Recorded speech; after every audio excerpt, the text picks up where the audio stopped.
notices. Everyone, this is a never noticed. I'm doing it on stream. I'm gonna stream. I'm gonna do it. I'm just you guys join.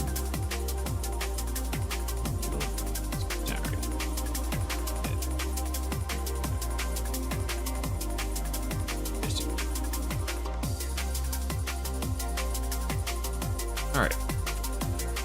What is up, friends?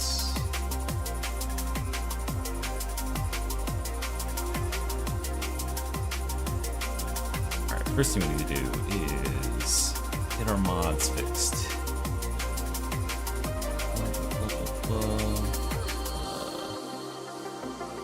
Okay. I think I didn't fuck this up. Okay, cool.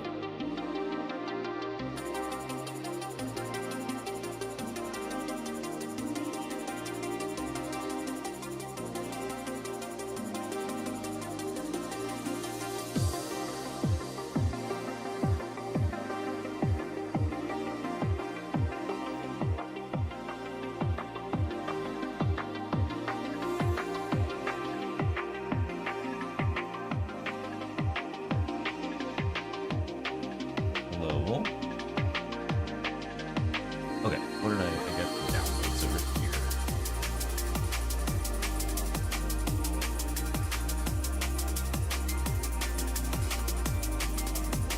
Oh, there's Party Gibbs.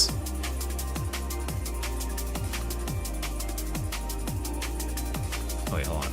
Let's do it this way.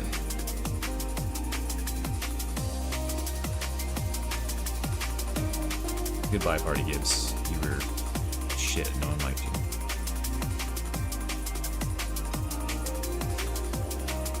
This is my mods for the challenge run, so I'll preserve those over there. And we can come over here. Wait, no, I want to copy that. Or no, I'll leave it. Fuck. Like that, okay. Alright. That's there. Extract, mods.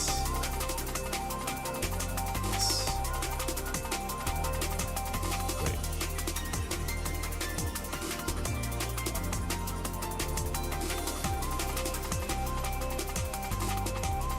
Oh, I just this. Right.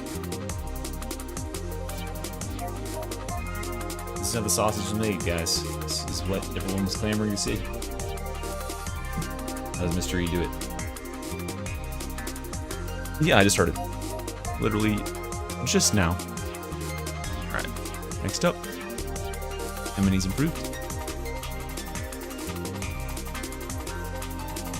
Extract. Oh wait, no. I can't ever remember how to do this the correct way.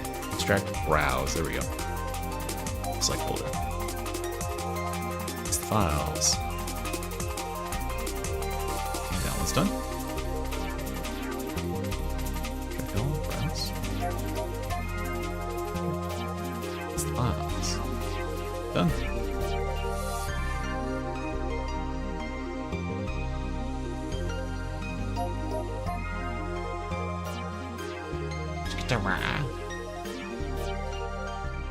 SKITARII. I like 5 of these are Alf's mods. What does he do? Just mods all day? Do you think Alf is like ridiculously rich that he just gets to chooses to make Darktide mods all day? Or maybe he like codes or something at work and like he's super competent at it, so he just has a ton of spare time. So he just does that in the back end. Okay, there we go. That's the new mods. Should be good there. And we can copy all these. Put them to here. Oh, wait, no, we don't want to do that. wanted to copy on track. I guess it's pre-stream. I don't know. It's just the stream. I'm gonna set up my UI and work on some guides. Maybe you guys can give me some pointers. Be productive here. Okay, so that's my backup file there. Let's launch up Darktide.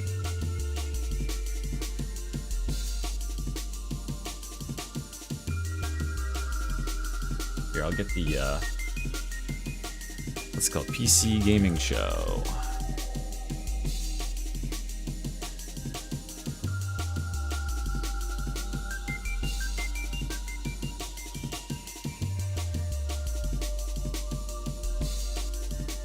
Okay, well, got it open on the second tab, so we'll see. SKITARII. I guess I'm experimenting with a couple builds, and I'm also gonna make a couple of. I want to do a couple more of these ones that for like the leveling guides. I want to do the ones with the other classes. That could be pretty easy. And maybe I'm out of my depth. Hey, Nutper.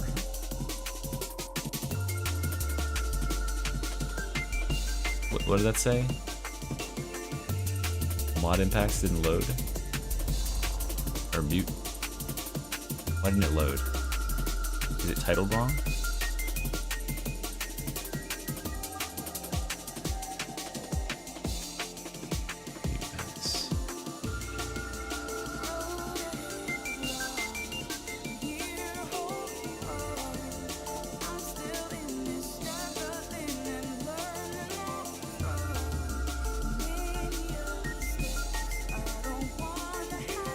Mute.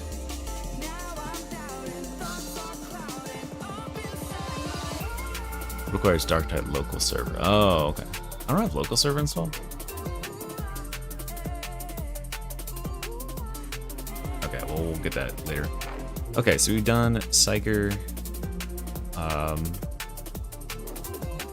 Alright, let's make a notepad. Right here. Okay. So videos will be made. Level.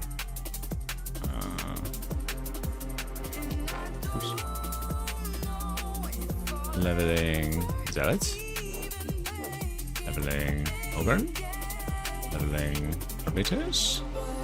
Leveling Scum. Then we should do how to identify a good weapon. I want to do Hive Scum tax build, because I have one of those that's updated. I just haven't recorded for it. I don't think I have an Ogren. Yeah, they're giving extra character slots. They've confirmed it. So no worries there.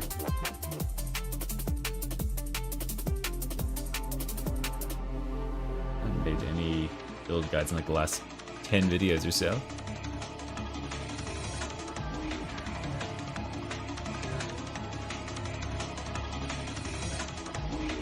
Or 50 videos even. I said 10. Oh no, I've already done the Rumble one, okay.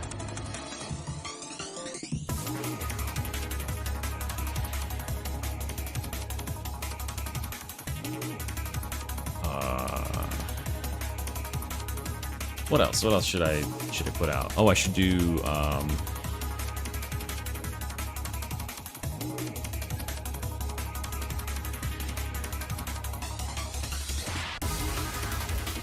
loss analysis.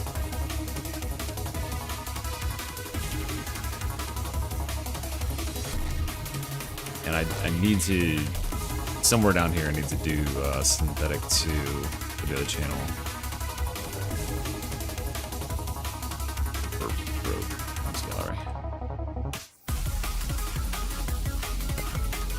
I'll do synthetic 2 and I'll do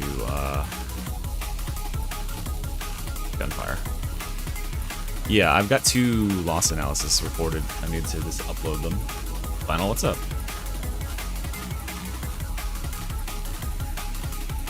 What else? What else is good for like newer players? How to deal with box bursters? TBD. I've already got a video on that. I should do another video on like movement and speed. I feel like that's come a long way. How to prepare for Havoc or something like that.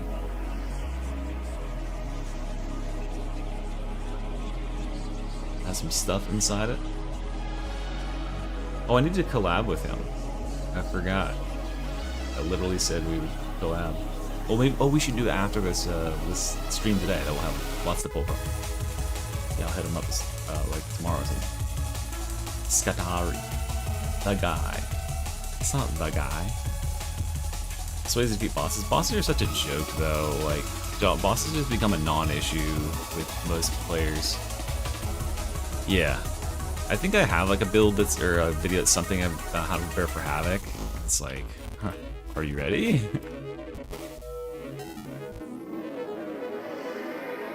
How not to be a disappointment? How not to piss off your team? Isn't that what everyone knows that wants to know? Yeah, it's Yobi. Yobi Yobi.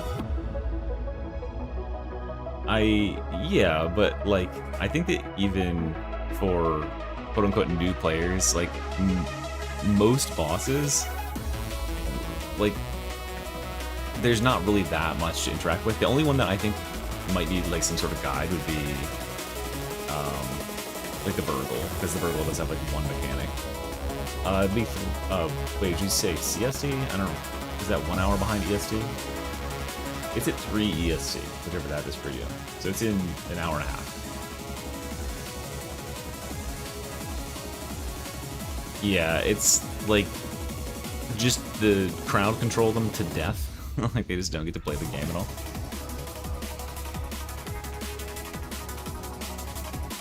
I don't know if Darktide will ever have an end to its campaign. Certainly not at the rate that it's going.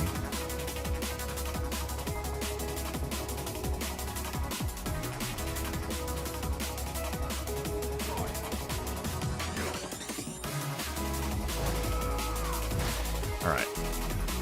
Okay, let's conceptualize here. I'll make certain I'm not deleting a build that I should be using. Okay, sure, I'm using this build. Reset all. What weapon does the Zealot start with? Does anyone know? Is it the Katachan? Or does he start with the Combat Axe? He might start with the Combat Axe. Pull this up. I'm so glad that like Darktide didn't die, because like before RBDs last year, this website, the Games Lantern page was like about to shut down, more or less. Like they were in dire straits. They weren't getting enough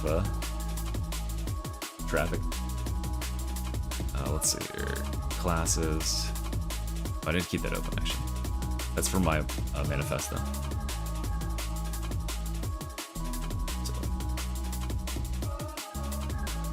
Okay, let's see here.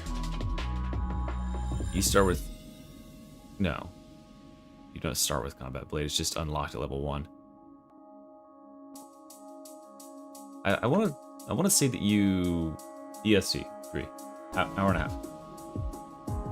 It's the axe, yeah. It's the Combat Axe.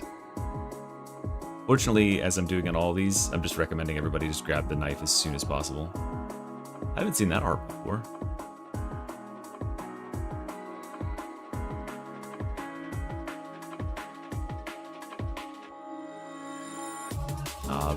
The early years, remember that? I put on all that concept art. Okay, so we'll start with the axe. What's the range weapon you start with, you think? Is it just like a shitty auto gun or something? Or is it the shred? It's the shredder, isn't it? It's level 1. It has to be. Yeah, you start with the shredder. That's pretty good. It's actually pretty good. Okay.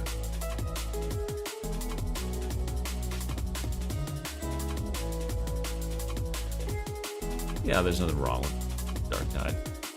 It's they've got their shit together. Okay, so let's see. What would a new player want? This is the best out of the 3. Then we need to get them to take this.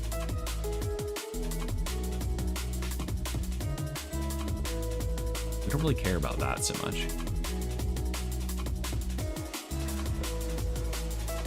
I feel like you should just take all 5 of these. I think this should be your first 5 levels of Zealot. Like, not even joking.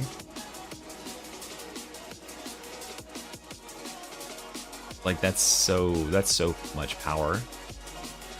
I guess it would be 2 CSD. Yeah, is that 1 hour behind? I can't ever remember. It's the Rashad. Are you sure it's not the Antax? It might be the Rashad.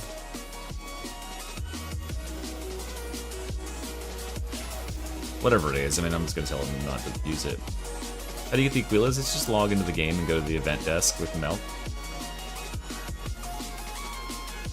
Yeah, like, this is so good. Like, because also, like, coming down here doesn't really give you anything. So this is 1 through 5. Then we go 6. I'll give the opportunity of either here, I guess. But obviously this is better. 7, 8, 9, 10. There we go. That's a pretty powerful 10. How many hours did we get in this SKITARII content? I'm gonna guess it's like gonna be 2 minutes or something. Watch it be like literally like 30 seconds.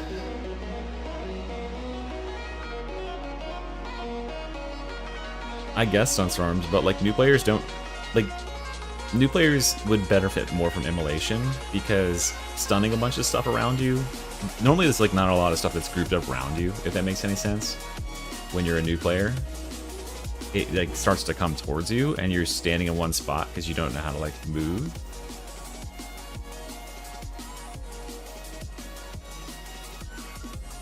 Yeah, one hour and 22 minutes or so. So then you just drop this, and like this immolation would just erase a horde for you, right? So the horde is just gone. Okay, so let's make sure we're watching. So the first thing we're gonna advise to do is grab a combat blade, and that'll just carry us the rest of the entire fucking time, basically. Honestly, like, no joke, we could literally just run combat blade and shredder all the way to like Havoc 40. Zero issue whatsoever. It might just be loud. It was probably loud for everybody. I turned it down just a little bit a second ago. Is it better now? Yeah, Sunstorm is like, you would have to use it. The problem with a stun grenade like that is you have to use it when the enemies are already like there and grouped up. That's why the shock mine for RBs is so much better, right? It's like, you just drop it, and then when enemies are around it, they do get CC'd whether or not they were there when it went off. Yo, I think we literally just like, we just stay on these weapons. Okay, so that's 10. Then we go 11, 12, 13, 14, 15. I mean, I should just be directing new players to play the actual game. But if you're going for Havoc, you do this. 16, 17, 18, 19, 20. So that's 20.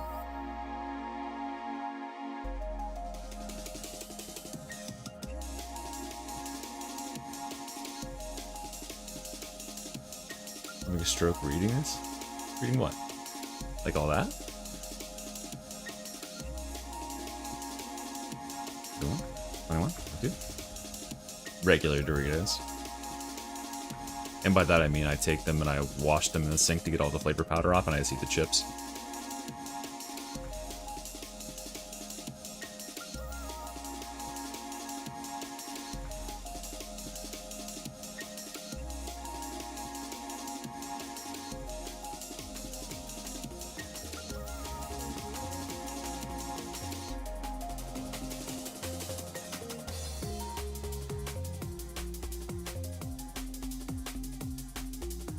Points.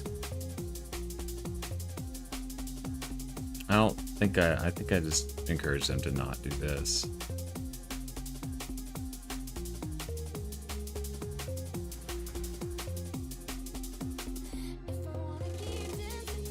Oh, that could be, that's a good one. That's a good one. Honestly, I could probably spend most of them up here.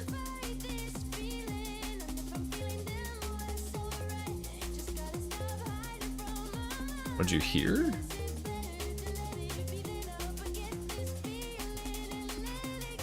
Oh, my Dorito recipe? My awesome Dorito recipe? Sorry. Sorry you don't understand flavor. Like me and Guy Fieri. 3 points.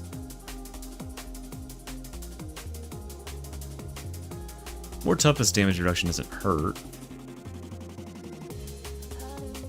That Mangus is still really good. I just don't know if I want to direct new players to be like health maxing as Zealot, because it really just is that one build. Zealot's got to be like the hardest character to be effective with in like when you get to end game, right? Because you actually have to perform, unless you're playing chorus, of course, in which case you can just kind of chill and fucking do nothing.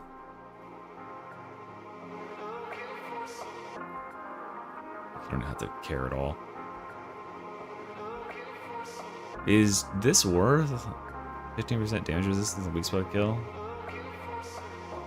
It'd be worth if I got both of those. Maybe I should just go for both of those.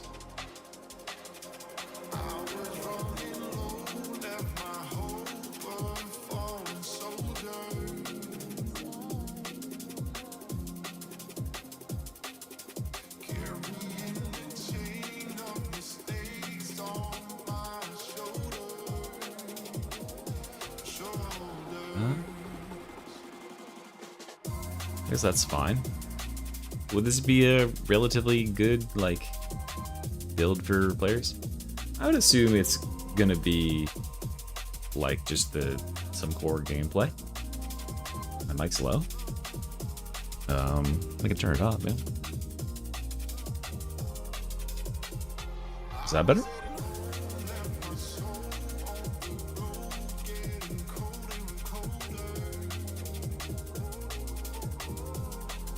Alright, so what do we want, like, what would you guys want for, like, an end game? All this garbage I have in here. I literally haven't cleared out my Zealot inventory in, like, years. Probably at least a year. How long does it take? I don't know. Probably, like, an hour and 17 minutes or so. Yeah, I mean, I want to direct players towards a standard meta build. It's just like, I mean, it's meta for a reason. It's like super consistent, right?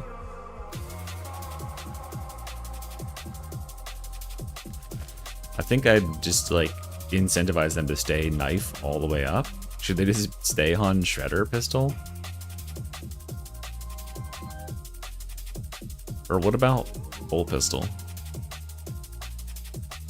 Bolt pistol's a good all-rounder. Flamer is also really good, though.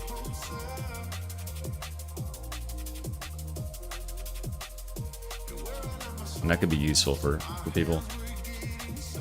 The big one? But, like, what is this doing for players? Like, do they know when to use it appropriately?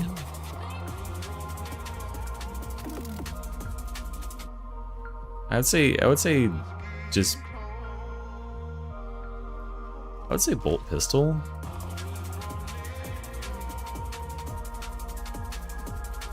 Because, like, I feel like if you give players the bolt gun, they're like, this is my main weapon, it's so big, and I'm just going to run around and just shoot stuff.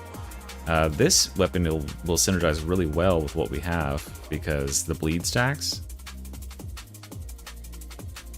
And then you can just put bleeds on enemies and let them cook. Do I have the right mark on here? I do not. This is the AoE one, right? No. Wait, they put, why is this one, this is the AoE one, correct? Yeah, why is it above this one? This is the mark that came out second, and it's numerically second, and it's alphabetically second. Why is it on the top? Wait, does it matter? Hold on. Maybe it's just if I like equip this one, maybe that one will go to the top. No, it's just fucking crazy. Interesting. Interesting, interesting.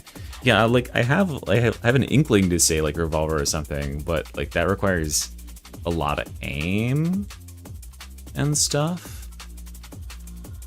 And bolt pistol's kind of like blah whatever, right? And it has like stagger to it. Oh wait, we gotta. Wait, we can just do it like this. Mods, power.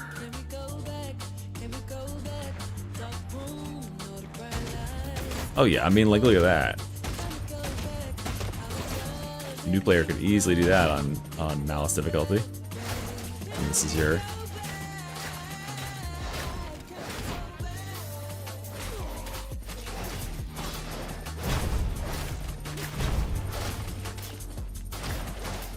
We're a little slow at crushers, but it's okay, that's not our job.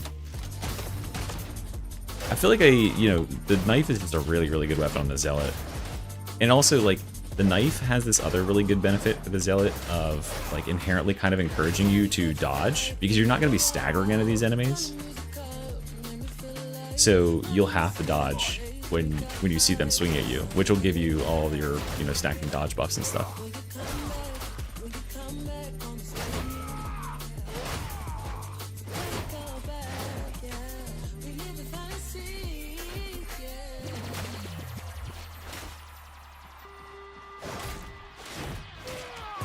I win.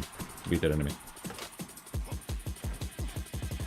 Is the attack after block more damaging than heavies? Yes. You mean this one? Hold on. We can just demonstrate it. So we have to do heavy 1. 633, right? 922.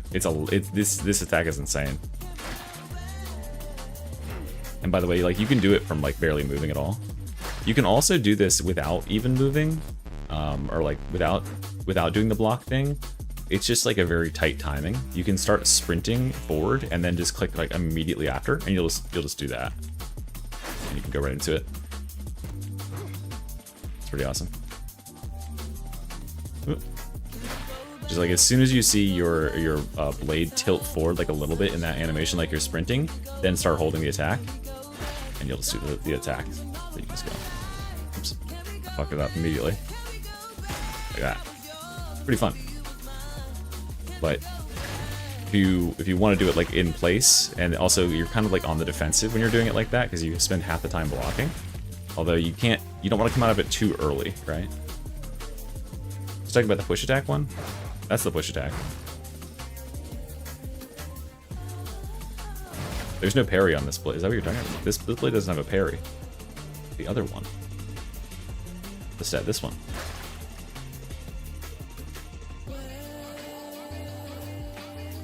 Are you talking about a completely different weapon? There's no parry on the relic blade at all. Other than just like being able to block. Good change. Push attack is a stab. Did it change? Why is this one like this fucking weapon in particular just fights me tooth and nail to swap? Just swap, dude.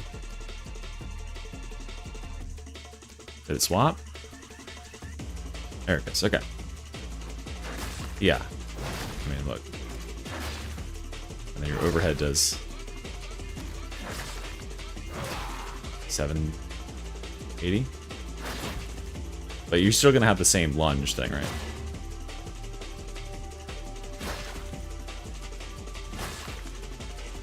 It's only doing more damage, by the way, because I'm stacked up on all my stuff. Yeah, I mean, the push attack does some damage, but it's just a pokey headshot, right? It's not going to be as much as an overhead. It's definitely not as much as this attack. That attack is insane. And because, like, that's the base damage of the attack, it gets multiplied by like, everything else that's going on.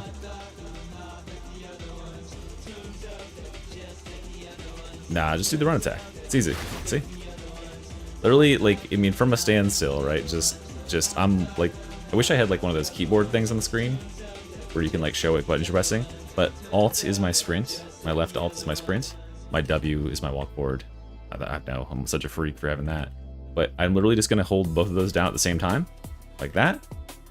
And as soon as I see my blade start to tilt forward, I'm gonna start holding down click and let go. That's it. If I do it too early before the blade tilts, oh, actually I did it like really early there. Oh, it still works. So if I click all, no, yeah, there we go. It's like literally like sequentially exactly after it.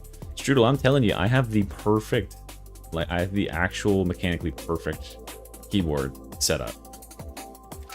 I should make a video specifically on that. Look at this. Okay, hold on. Keyboard layout. Images. Okay, give me this. Copy. Push it. Oops. Okay. So, is my fucking YouTube freaking out? So currently, what I do is this is no smoothing, and then red. This is dodge.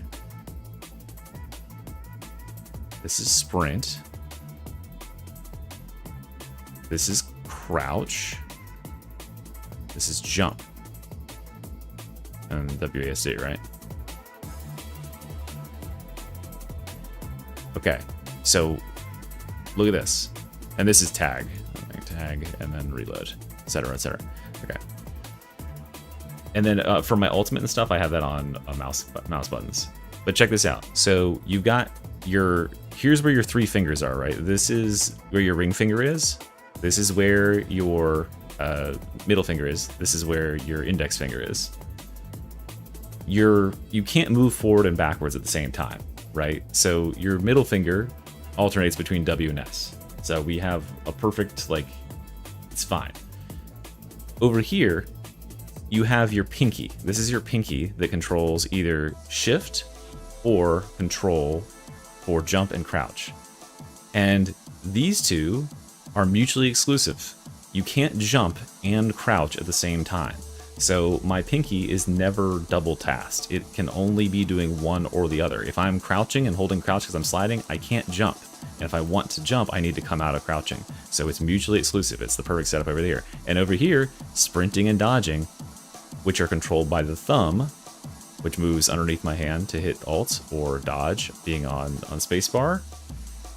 These are also mutually exclusive. You can't sprint, you can't be sprinting and click the dodge button at the same time. You will come out of sprint if you dodge. So it's all mutually exclusive stuff. It's perfect. It's like the perfect ideal layout. So I have full range of movement. It's awesome. I sort of like discovered that setup back in Vermintide 2 days, and I've never let it go. You play the game? Yeah, can you go back to the Psychadium and just keep hitting guys? Play the real game? Okay, so yeah. Let's okay, so that's what we want to do. This is gonna be our new player Zealot. Alright, I'm glad we have Xeno here to give us the absolute like brainlet view on how to level Ogren.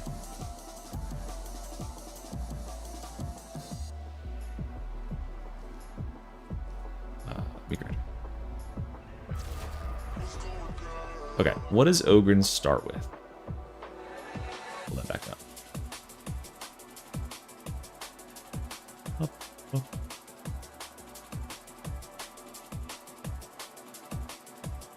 We're a massive Psychanium warrior.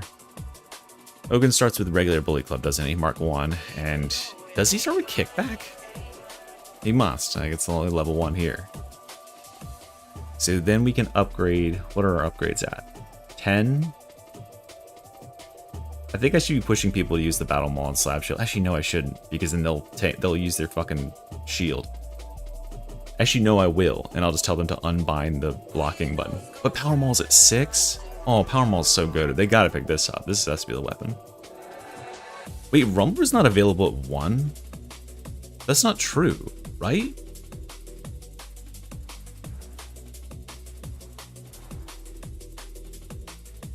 Yeah, Power Maul should definitely be the move.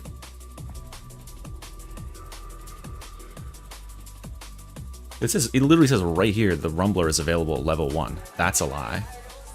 The Rumbler is available at like level 13 or something. It's like way late. I think it's way later than that. Can I fucking load, please? I mean, at least Games Lantern, it does try, you know? We don't have many people out here repping the old Darktide. Oh, that's what was loading. Cutscenes. Stop it. I don't care. Skip the campaign. Love Queen's went on.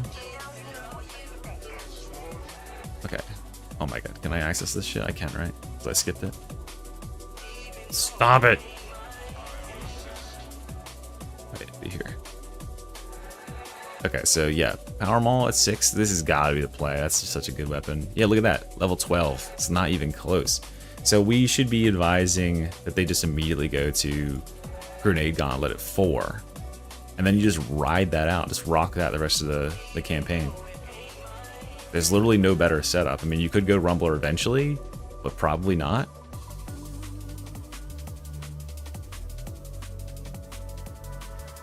Yeah, GG.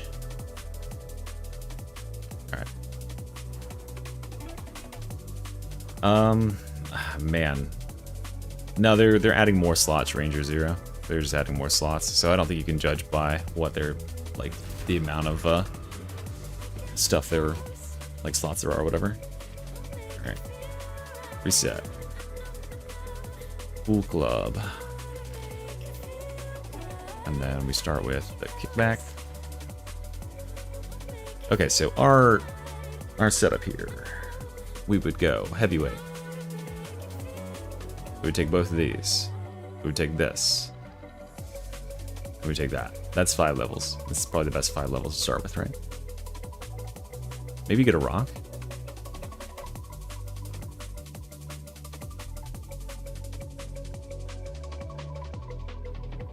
I'm trying to think, like, the first... Do you want this in the first 5 levels, or can you wait till level 6 for rock?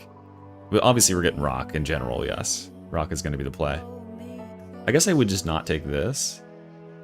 Steady grip, and I would do rock. That'd be level 5. Then at level 6, you're going to take steady grip. It is good for beginners, though, because there's going to be standing around being like, I'm getting shot, I don't know what's going on. So that's 5, yeah. Then we go 6, 7. Huh. It's today's date. 8, 9... 10, 11, 12, 13. Wait, no, hold on, we gotta pause at 10. Rewind. Okay. 6, 7. Got to say the funny number again. Oh, I can't make it to the ultimate with 10 without unallocating that. 8, 9, 10. I guess we would do this for 10, yeah. And then we go... So during that time period, I would say, okay, at level 4, or it's level 6 for the Power Maul, right? So at level 6, you're going to upgrade to the Power Maul. And then at level 4, you're going to go to the Grenade Gauntlet. And basically just like telling them, get pinpointing target as your first blessing on Grenade Gauntlet. And Power Maul should just have Skull Crusher. And that's it. Why did I have that? What's that Power Maul? What is this? This is a little remix of like Dire Dogs. Wait, was it? Is that my Power Maul? Oh, there it is. No, there it is. Yeah, with Power Surge. Okay, so that's what's gonna happen between 5 and 10. Then we're gonna go 11, 12, 13. 14, 15, 16, 17,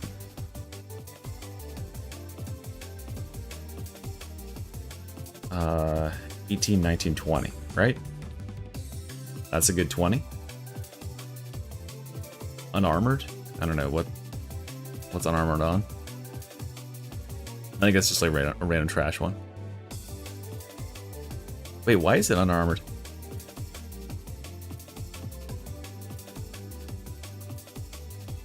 Oh, you know why? It's because I was using this with like Rumbler stuff, and so with the Rumbler, that I had. The Rumbler is set up for Flak and Carapace, isn't it? That's my one for... Yeah, it's set for Flak and Unyielding. So I can hot swap to like get rid of that stuff. I guess why did I not put Carapace on the I don't know, man. You know, oh no, I was probably just testing it and then I literally just forgot to put it back. There's no way. I was probably just testing. I was trying to see if there was any hit points you could hit. I do have Carapace though. I don't think there's any reason to run Flak here because I would just be using the Rumbler to blow it all up anyway. Because if I want to do extra damage to Flak, it's usually with the like.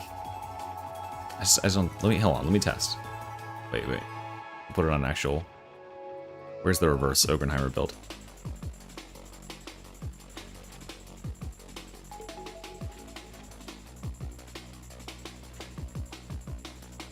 This one. Yeah, reverse Ogrenheimer. So can we kill in one hit? Wait, what? But what's the heavy attack, huh? Oh no, it's just the heavy one, isn't it? Oh, I'm always starting with the powered up. Obviously that, and then I just go heavies from there. Okay. It's the third one. So I don't think 25% kills him instantly. I love Super Impact, dude.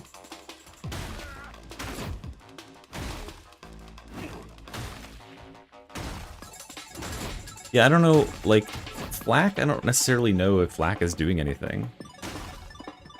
But these guys are, like, infested. Do I have any? I don't have the icons on to tell. But these guys are unarmed. And they die in one. Wait, what difficulty am I on?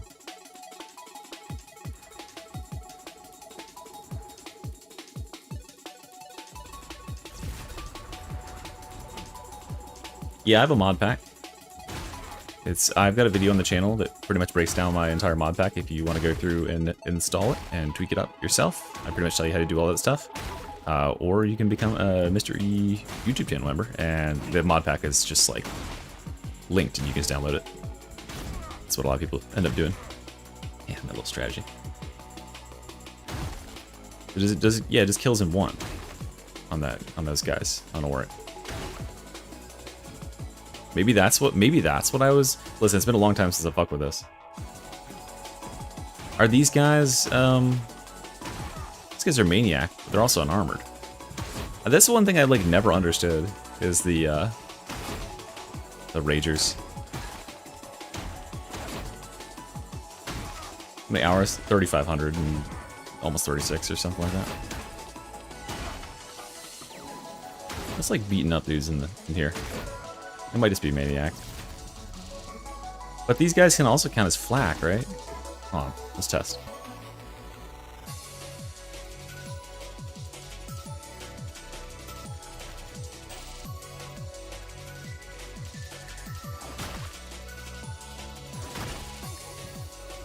I don't know what that test was supposed to prove. That was the dumbest fucking test I've ever done.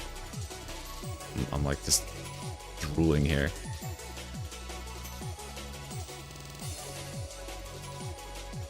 I need like comparable weapons. How do I do it? Yeah, I know how armor types work except for on those guys. I just don't know what they're typed as. Oh, here we go, Unyielding. This one has flak, this one doesn't. Okay, so neither one of these have maniac, so it should just be the same. Just to cancel the attack out so that I could reset faster. So 216. And that was with Unyielding Carapace. So if this guy is counted as flak on his head, 270. But this guy this guy going to be counted as rager but not unarmored? This one has unarmored, so we can test it again. Perfect. I got the perfect two weapons for this here. Look at that. So this guy, that is a wide ass swing. Okay, let's just hit him in the body to make it more consistent. 147. And then that was with Unyielding Carapace. So if this guy is unarmored, 143. Okay, so this guy is just maniac. This guy is typed flak. But I don't know what's his base type. Is his base type still Maniac? He's just got zoned armor.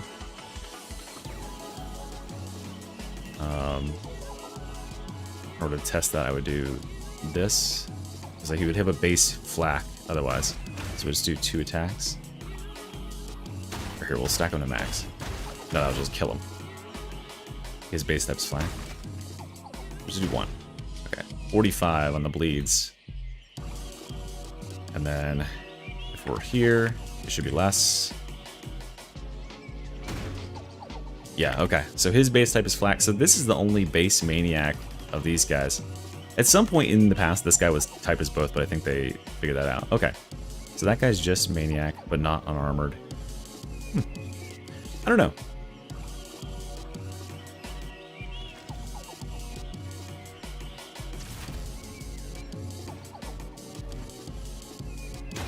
Flakiac was a thing for a really long time, but now Maniac is like almost nothing, as you can see. It's literally just that guy, and then the Flamer, the Charger, the Trapper, and the Grenadiers. Those are Maniac, right? So, yeah. I think unarmored actually might be good, because what enemies are unarmored typed? Oh, we gotta pull up the Reddit post from like 1 bajillion years ago. Don't look at my secret program, guys. It's my secret enemy. Secret weapon. I just fucked up my DPI somehow. Reddit, Darktide, armor types.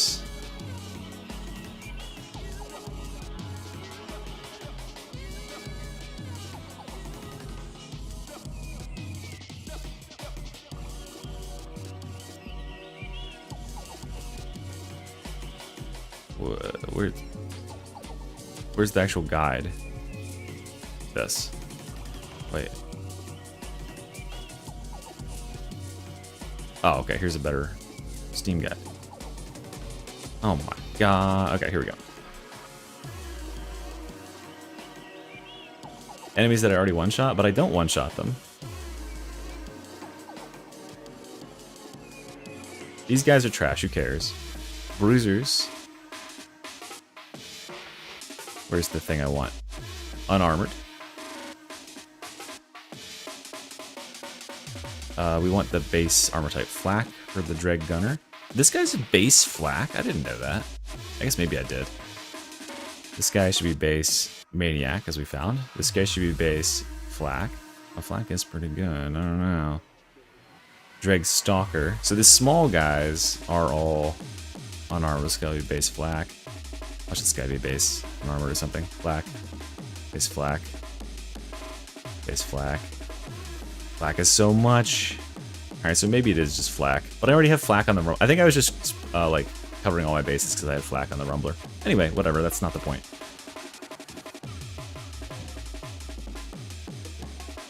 Wow, flak good. OP. Anyway, we'll fix that up in post. Okay, what were we're doing here? This is not the right build. This is the build. Okay, so this is level 20. We are then rolling our Power Maul at that point, and our, what's it called? Grenade Gauntlet. That's all good. 21? Oh wait, 21? Should I be telling new players to do Attention Seeker and Pushover? This is a really good, like, this is really powerful. I feel like you should just go down this side, right? Like, they're already taunting. They have taunt. I don't think that dedicated practice is as good as the taunt thing. Or is it actually kind of okay with? I don't know. Yeah, that's why I was using dots to tell the stuff. From Arbitrator to SKITARII would be difficult. I have no idea how SKITARII plays, so I couldn't tell you, but I'm gonna guess it's gonna be harder than Arbitrator because he's the easiest class in the game. We do that. We do this. And then we'll do 1, 2, 3. We just like go solid. I'm just the guy that I was ranting about on stream yesterday, who just has every point allocated in one of the trees. And then just this, just frenzy blows. No, we should get them the bleeding thing. Man, give me this. Just let this be a little branch that does like that. I guess I could just take get stuck in out. That's fine. Then do that. That's actually pretty good. This is pretty meta. Pretty dang meta. Nothing up here too crazy. Yeah, I think that looks really solid. I mean, I could... If I saw all this build coming into Havoc 40, I'd be like, alright, this guy knows what's up. I think they're talking to us about stuff for the talent tree this week or so.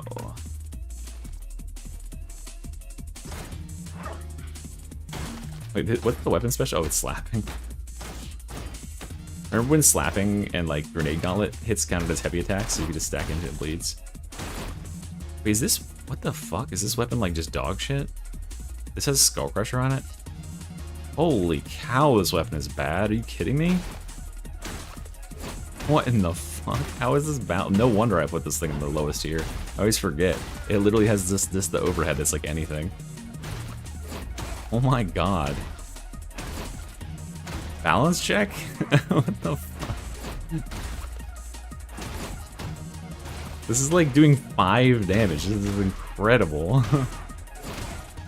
Keep in mind, this is like nearly fully leveled up and it has Skull Crusher. Just for reference, like... Or do I have like the one that's just got Skull Crusher that's like just some random crap? Oh, look, probably if I just like convert this to like the other mark, it'll probably even slap. The actual good mark. Yeah, that's what I'm waiting on. Yeah, what the fuck? This is like twice as good instantaneously. The light attacks just instantly kill these guys. One of the things I really like about Super Impact is you can tell like how hard you're fucking destroying the enemies when they are just like getting exploded across the room.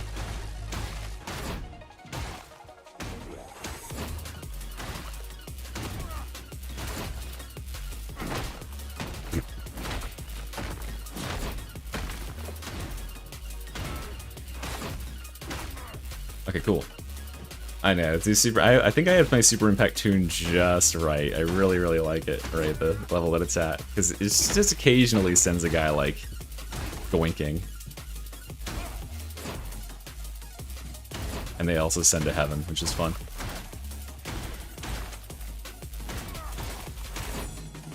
Can't believe they nerfed my boy batter. Alright, marks. Put this back to the mark you'll have when you start. And then we're set up for that one. Okay, so let's go. Oh, we got 45 minutes left. We'll set up the arbitrator, and then I'll record a couple of these. You'll get to hear the YouTuber voice. This should be really easy. Skull. I don't know what the fuck this is, but I'm destroying it. This is what you start with, right?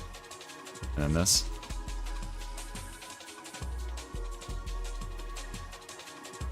Something like that. YouTuber voice activated. Hey guys, Mr. E here. This is my real voice. In real life. Okay, so we go 1, 2, 3, 4.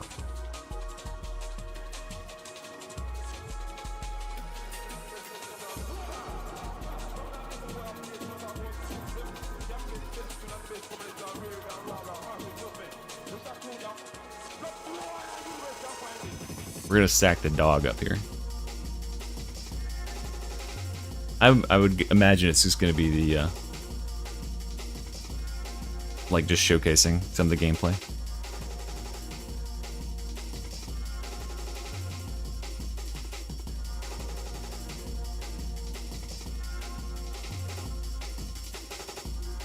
Hey, you know what I should do? I should just do this instead. There we go. That's the first 5 levels. I do this on a lot of my builds, as you can see here. That diamond, I think, is super powerful. Okay, so that's level 5. we literally never change our weapons, right?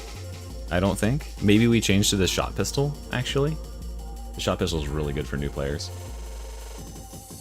When does the shot pistol pop up? Get out of here, get out of here.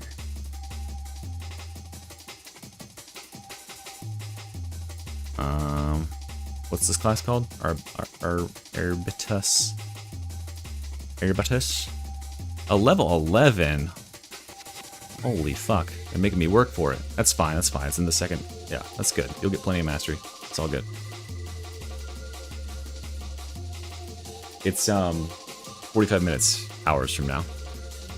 Okay, so that's 5. We literally aren't going to change anything until level 11, when we will just swap our second weapon to being the shot pistol and shield. Then we go 6, 7, 8, 9, 10. Actually, wait. Do we care, like, as a newish player, we probably don't care about this super, like, a lot, right?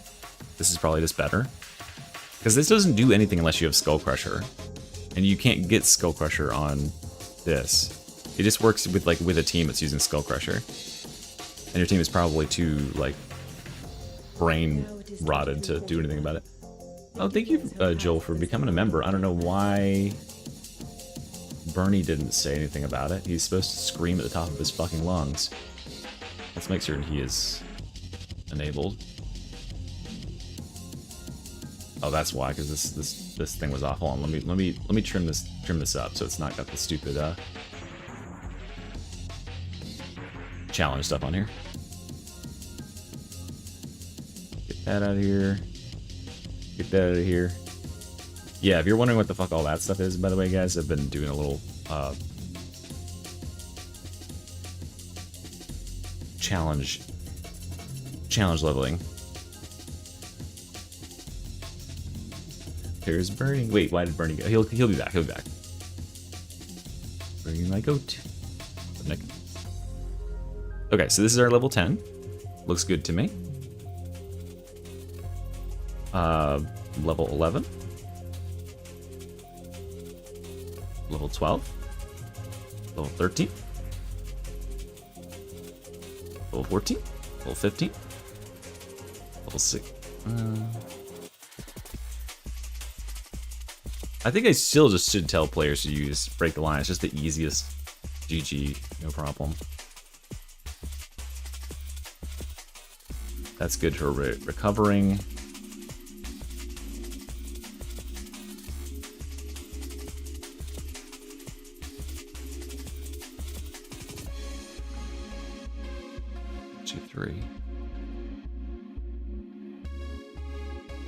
Yeah, 1, 2, 3. Okay, so there's 20 right there. That's a really good 20. And then the last time we just stack like defenses and shit.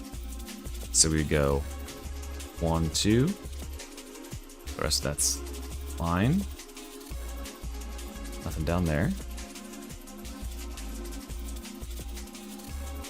We probably aren't super worried about rebreather at this level. So we go there, there, there, there. That's definitely going to be good for new players. Pushing is good. Grab all those. And then we just go here. And here. Something like that. I mean, rebreather is for all Arby's builds. You can just do anything you want in the smoke when it's up, which is awesome. Has anyone ever taken this? And why?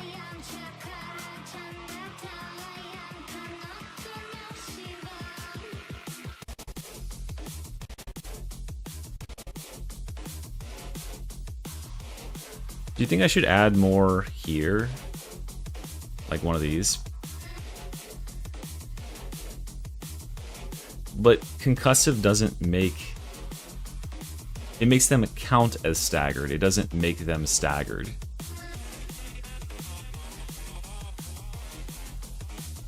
Like...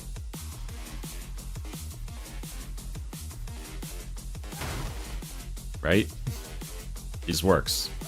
It's not. It's independent. This doesn't make them do anything. There's Bernie.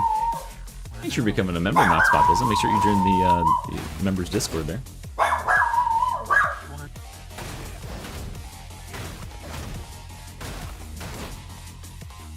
Take serrated maul instead of Emperor's Fist. Let's serrated maul. Oh no way! This is not good. I'm just gonna tell you that right now, because brittleness is only a factor on like one enemy, maybe bosses also. But like this is not gonna be anything that you care about. And the remember, how fast can Bernie attack? Right? Watch. Get him.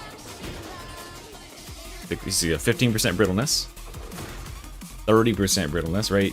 This guy's dead how many times over at this point? 40% brittleness. Now we can finally do some damage. Which doesn't really matter. Because the base weapon that we're using here, it's Carapace attack here. 350 is your heavy attack, right? Your heavy attack base. We're doing 307, which means that this thing has an ADM of like 6 out of 7. I don't know whatever that is, like 85%. Why does 6-7 keep coming up so much today? Jesus Christ. This is like an 85% ADM weapon, which means that the 40% brittleness that you can apply, you're only gaining like 15% extra damage on crushers, and every other enemy, look, unarmored, infested, flak armored, all these guys, it's no extra damage. It's 1/4 of the brittleness value, extra damage. And then 315, these ones I'm gaining literally like, what would this even be? Like 10%? Yeah, so maximally you would gain 1/4, so maximally you gain 17% damage if people were fully stacked. Like you'll gain 17% damage on bosses if they get fully stacked up, but if they've only gotten hit once, you're just gaining that remaining 10% you're missing. There's no way that's worth it.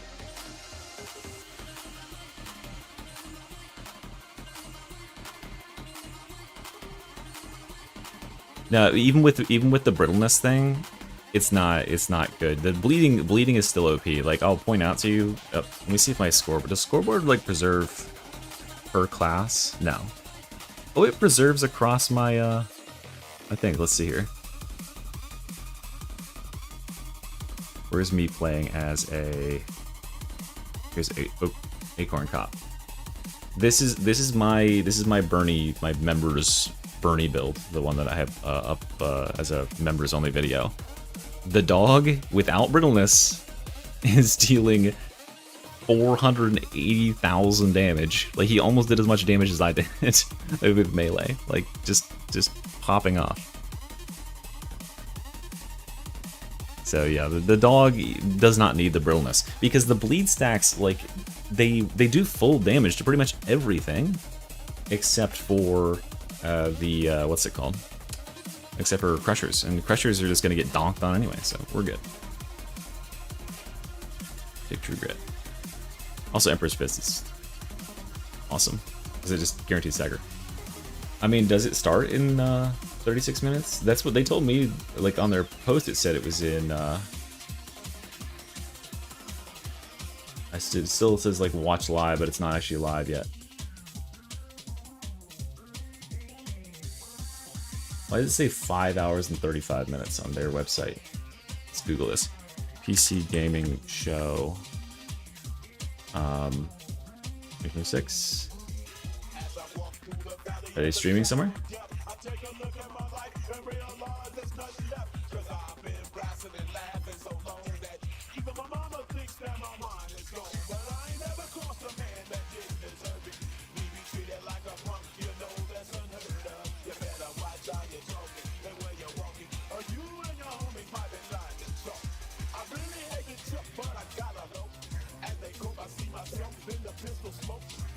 Why do some people call it EDT versus EST, which is, we all know it's EST is the correct one, right?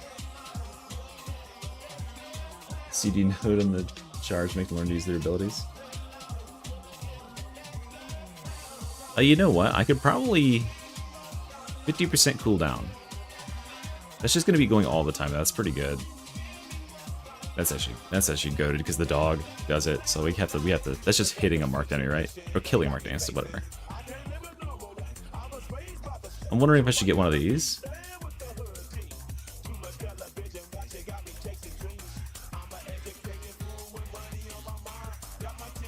Probably not, though. I think it's overkill. This will keep you in, whenever DST is out. What about DSP? Darkside Fill, guys. Oh, I see. But I'm on the East Coast, so that's EDT, right? I also hear Amish Paradise, yes. I love Weird Al. Weird Al is, like, legitimately my favorite celebrity ever, and I don't think anyone can contest that. I literally just don't even know what you'd have to do to undo that.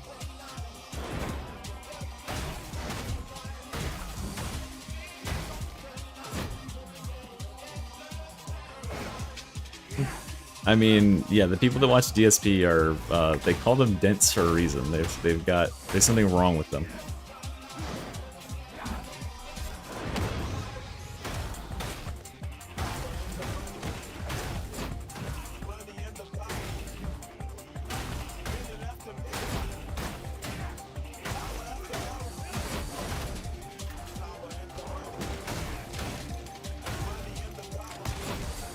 Okay. Well, let's record a video. Let's get one. Let's get a couple done here. Be productive with our time, huh? We'll put their stream up. They probably have a pre-stream where it's like a floating spaceship, and it's like, hey, you know, we're starting up, booting soon. Where can I find their stream? Is it gonna be on Twitch?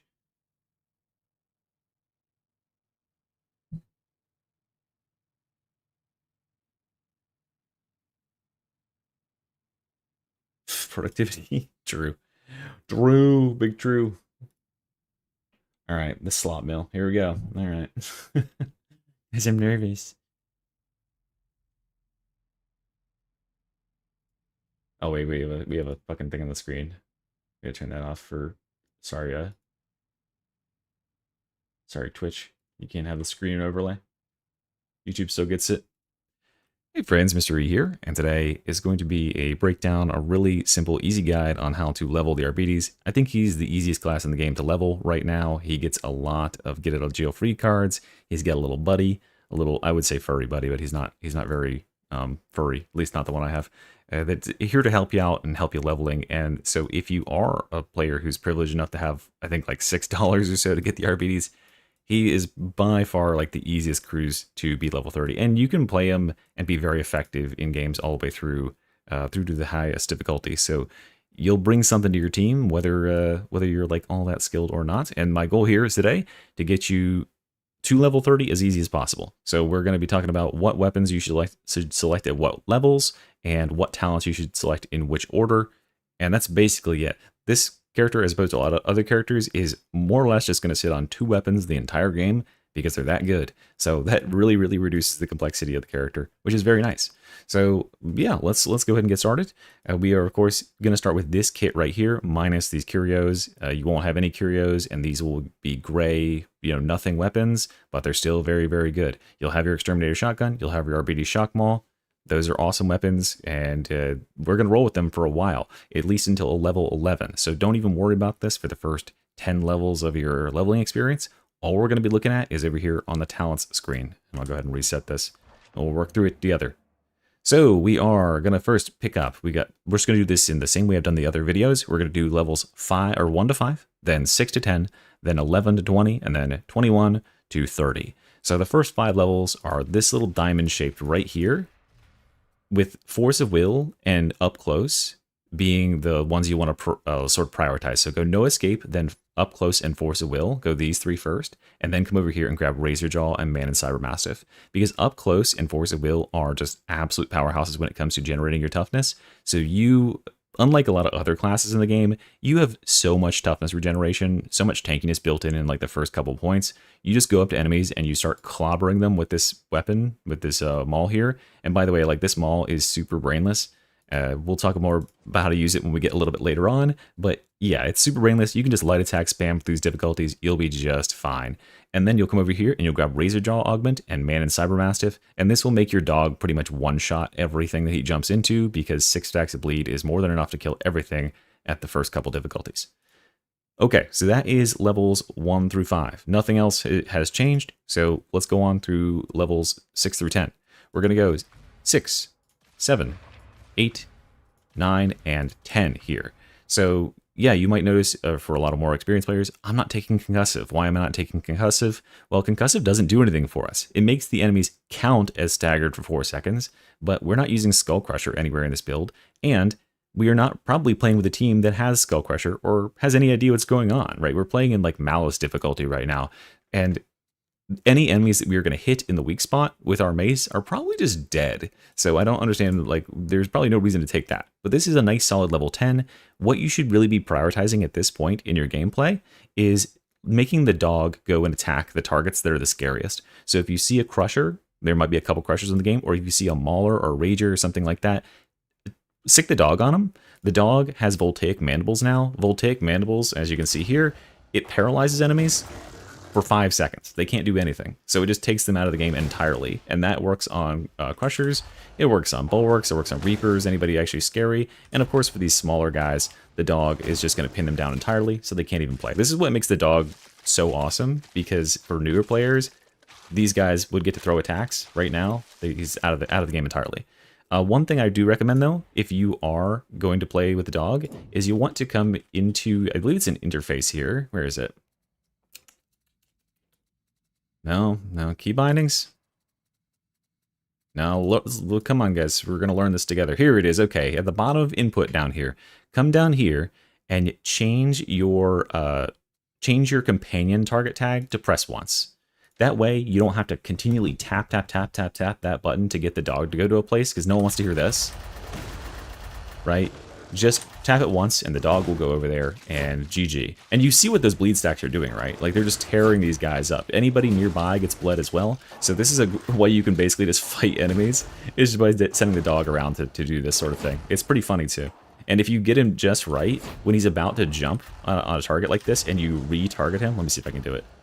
This is just a funny thing. If you can get him when he's about to jump on a target, and then you can target him to someone else across the room, sometimes he'll just go like, whew, across the room. I can't get it right now, but it's fine.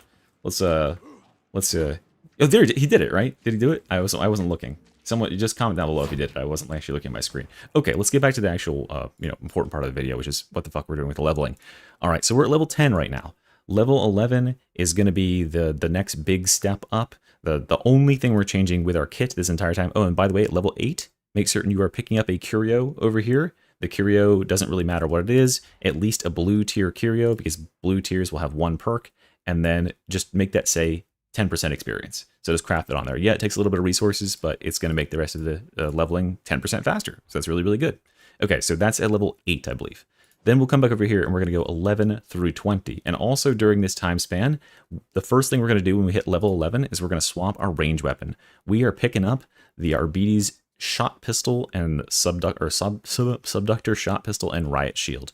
This weapon is super, super strong. It's going to be a great defensive tool for us, plus an offensive tool. It's awesome for new players because now, if we're getting caught out by ranged characters, we can simply block those bullets. And while you're blocking, you're actually gaining power because of the talent we're going to target on here, which is pinpointing target. So for both of these weapons, you're probably only leveled up to like blue or so rarity at this point.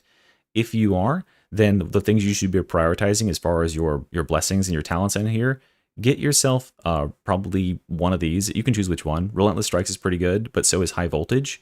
And then for the Subductor Shot Pistol, grab Pinpointing Target on here, because that one is going to give you a stacking strength buff when you're aiming like this, so that the first shot that comes out is really, really strong. And that's all you got to do. And then while you're holding the shield down, you can actually be directing the dog around too. So you can, I've got a gunner shooting at me, I've got a reaper shooting at me, I just like tell them to go over there. So that's level 11. That's the first thing we'll do at level 11 is we'll grab this shield, start leveling it, and this will be our shield all the way through endgame. Then we are going to level up the next 9 levels here. So level 11, level 12, level 13 with Unleash Brutality over here, 14, 15, 16 is getting these two for the charge. Then we're going to go 17, 18, 19, and finishing off with Execution Order, the capstone here at 20. So Execution Order is kind of a big power spike for us. I mean, all of this is a big power spike. We unlock Break the Line here, which I'll talk about in a second, but Execution Order is going to give us a big boost to our Cybermastiff's damage, plus anytime they kill a target, it's going to mark them. Well, anytime we have targets that are marked, like that guy, you saw he just got marked there, and this guy just got marked. Anytime a target is marked like that, if they get killed, we get toughness back, we get damage, and the dog also does like 2.5 times damage to them, so he kills them super quick.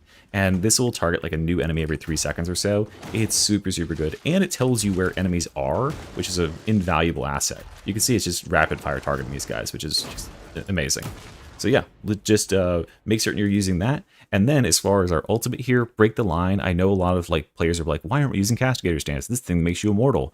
Well, you're very tanky already, and there's probably almost not enough damage going out on like Malice/Heresy where you are to justify it.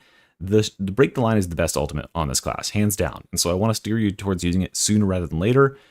Anytime you are pushed into a corner, anytime you've got anything in front of you that you want to hit, just go ahead and charge it, right? Because now you have like a 15-second cooldown and you're back on your feet, and that's going to be even shorter once we level up like a couple more times. But that is such a strong cooldown. All it does is it just gives you a massive impact and massive damage boost for 6 full seconds and knocks everything down in front of you, which just stops anything from attacking you at all. That plus the dog, we're just a wrecking ball right now. We're at level 20. Nothing is able to stand on their feet at all. It's just all laying on the ground and dying. And then the dog is jumping all over it while it's down there and trying to give it kissies. Okay, so that is level 20. And remember, during that sort of transition from level 10 to 20, grab your second curio. I think it's at level, I want to say 16 or something like that, where you can get the second curio, put 10% experience on there, and keep going on up. And then these weapons are going to stay the exact same. So as you're leveling throughout the rest of your experience and going all the way to level 30 and beyond, just make your weapons look like this, okay? Get your RBD Shock Maul and add those perks there and add those blessings on there. Level up and get those stats at the top of the thing with damage, finesse, mobility, etc., etc. Same thing here with the Subductor Shot Pistol and Riot Shield. I won't belabor it too much. This is a really good setup. I'm not guiding you wrong here. Just go ahead and copy this exactly as you see as your masteries level up, and you will be all set to go. You can carry this right into the end game, no problem. Okay, so once we're at 20 there, let's go 21, 22 down here. We got a bunch more power for us. We got more cooldown and more crit from the dog pouncing stuff. Then we'll come over here to this right side of the tree. We'll go 23, 24, 25, and 26. So now we have a bunch more, like sort of the ability to take an overhead and not die, which might start to be relevant when you're in sort of heresy or something. You can actually get overheaded and take some damage for once. And then these up here are going to give us so much damage. So the first target hit by a melee attack gets more impact and more melee damage taken. And after using a heavy melee attack, you get 15% damage for the next 5 seconds. Plus, over here, at this next level, at 27, we're going to take Target the Weak. So if we stagger an enemy, we're going to give them 15% more melee damage taken. So the way you should basically be playing with this class at this point is just opening up on an enemy with a heavy overhead like that. Because now this enemy, they just got staggered a little bit, and we have 15% damage buff. Pretty juicy. We're all juiced up. We're doing a bunch of extra damage for that next little bit. And then for the last 3 levels, we are going to come back up here. We got to take this one. Drive them back for that cleave. So when you're fighting hordes, just do this, and then do a heavy attack, and then do that. Just keep pushing. Every 5 seconds, throw out a push and a little sweep, and that'll keep you cleaving through hordes nice. Then we're going to come back up to the top here for the last 2 points. We're going to go right here with Imposing Force, and we're going to go right here with Concussive. Concussive is only a talent that we'll need when we're entering into the late game, where you're going to have teams who are running with talents that benefit off of enemies being staggered. We don't really have that many by ourselves, but when there's other people on our team, like Ogrins and stuff that do have Skull Crusher, etc., it's going to be a big deal. So you'll want to bring that if you're attempting Auric and Havoc and beyond. But this is a perfectly competent build. This will absolutely slay into Havoc. You will crush everything. This is the easiest leveling class in the game. As I said, you shouldn't have any problems going forward with it. Just make certain you're using your dog very judiciously. You do have remote detonation here that you can detonate anytime you feel like you're kind of in trouble, and you can just kind of detonate him when he's in the middle of some stuff. That's a tricky one to deal with to get a sense of where the dog is actually at, but you'll get the hang of it. It's definitely nice to have free grenades to allow your team to get grenades as well. So yeah, make good use of the dog, charge into enemies. Be aware that you have a super short cooldown. You have the shortest cooldown in the game. It's like literally 10 seconds long once you get fully leveled up. This is what your end game gear should look like. You should have Arbides Shock Maul.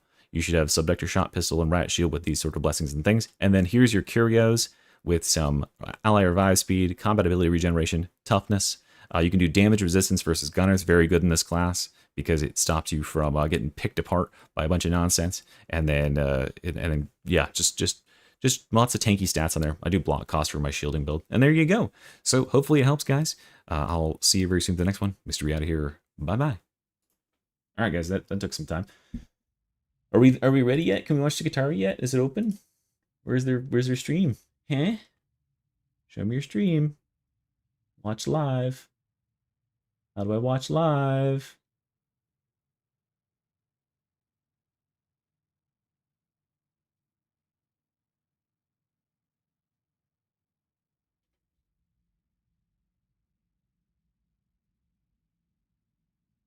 I love clicking on all these links that are just taking me to other links on a shitty fucking page. Kill yourself.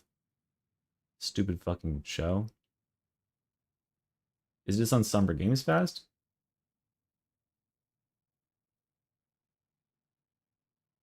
It's not up yet, right? Can anyone is it up for anybody? They've got to be doing a bunch of stuff. So maybe we're not even.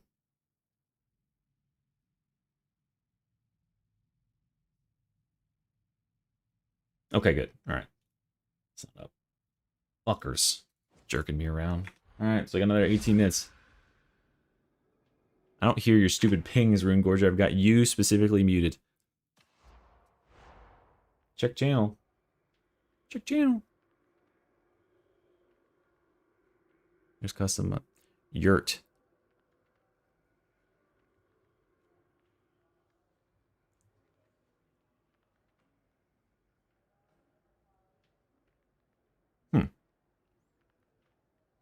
Does T-Dops just outsource all of his,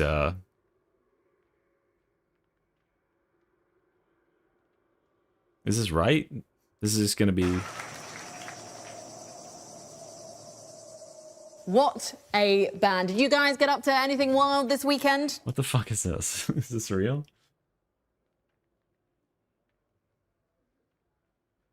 Oh, so it is streaming. Oh, it's just like nonsense. Okay. This is them trying to be funny. Hey, Takeo, welcome to the server if you're watching currently. All right, let's do the Ogren.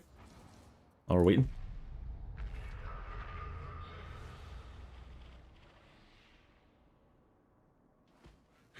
I clicked the link. Yeah, but it's like just some lady being funny, right?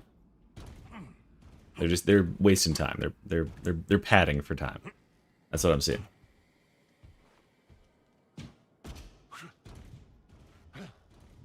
Go to event and show my builds for Havoc 40. Just go watch my fucking build guides.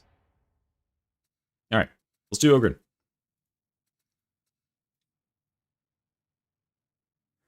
Alright friends, hello there, Mystery here, and we are going to be talking about the Ogren today. The Ogren is a big boy. I don't know how popular he is these days, but I can certainly see why a lot of people are drawn to him first and foremost, to be a big brute, be bashing enemies around, and he, for his purposes, he's really good at that. So we're going to talk about today about how to level him effectively, the smoothest way you can possibly level this guy. He's actually kind of a powerhouse for leveling, much like the Arbides, because he can't really get surrounded by enemies, which is a lot of new players' struggles. He can just plow his way through them. He's got a lot of stagger. He's got a lot of power. He's got a lot of defense. So a lot of the leveling process is very smooth, but I'm trying to guide you towards a setup that is going to roll straight into that end game, especially when you hit the big hurdle for Ogren, which I would say is coming up on the Auric difficulty, where more specialists and more gunners and stuff like that abound. So you'll just have to be kind of wary of that. But for the most part, it's pretty smooth sailing for the Ogren, and he gets a lot of his power very early on, which is awesome. So we'll just keep it nice and simple and straightforward. Of course, this is going to be your starting setup. You'll have a bully club here. You'll have a kickback in your secondary, and you'll have no curios. These will be gray. And again, like I've said in the other videos, we're going off the assumption that you don't have a bunch of money to immediately dump on stuff, but also for the Ogren, you know, he's unique. Even if you are a rich bastard and you have a ton of money, you can't have masteries for the Ogren unless you've played the Ogren, because he doesn't share any weapons. So you're stuck leveling with the rest of us, which is awesome. Okay, so we will just focus on the same leveling brackets as I talked about previously: 1 through 5, 6 through 10, 11 through 20, then 21 through 30, and keep it together, and we'll get it all done. It'll be real easy and beautiful. Starting out for the first 1 through 5, guys, we're going to come up here. We're going to start off with these 5 points right here. I recommend you probably take them in the order where you can get the, like I did there, where you can get these two. This is going to allow you to actually get a lot of toughness back by meleeing stuff. And then at 4, you can pick up Steady Grip or Toughness Boost. It doesn't really matter. These levels will all kind of blend together. You probably won't be taking much damage. Steady Grip is a thing that you'll probably want to rely on a lot as a new player, especially if you're getting caught out away from your team, or there's a lot of gunners or something downrange. All you got to do to trigger this talent is just brace your gun, which just means doing this. Just clench your butt cheeks a little bit there, and just hold down the aim, and you'll be regenerating. You'll regenerate your full toughness bar in 8 seconds, which is awesome. It's really, really good for the Ogren, because at this level, you might not have the mechanical capability or really even the ability to close the distance on enemies who are shooting at you, and you want to get some toughness back and not lose your health.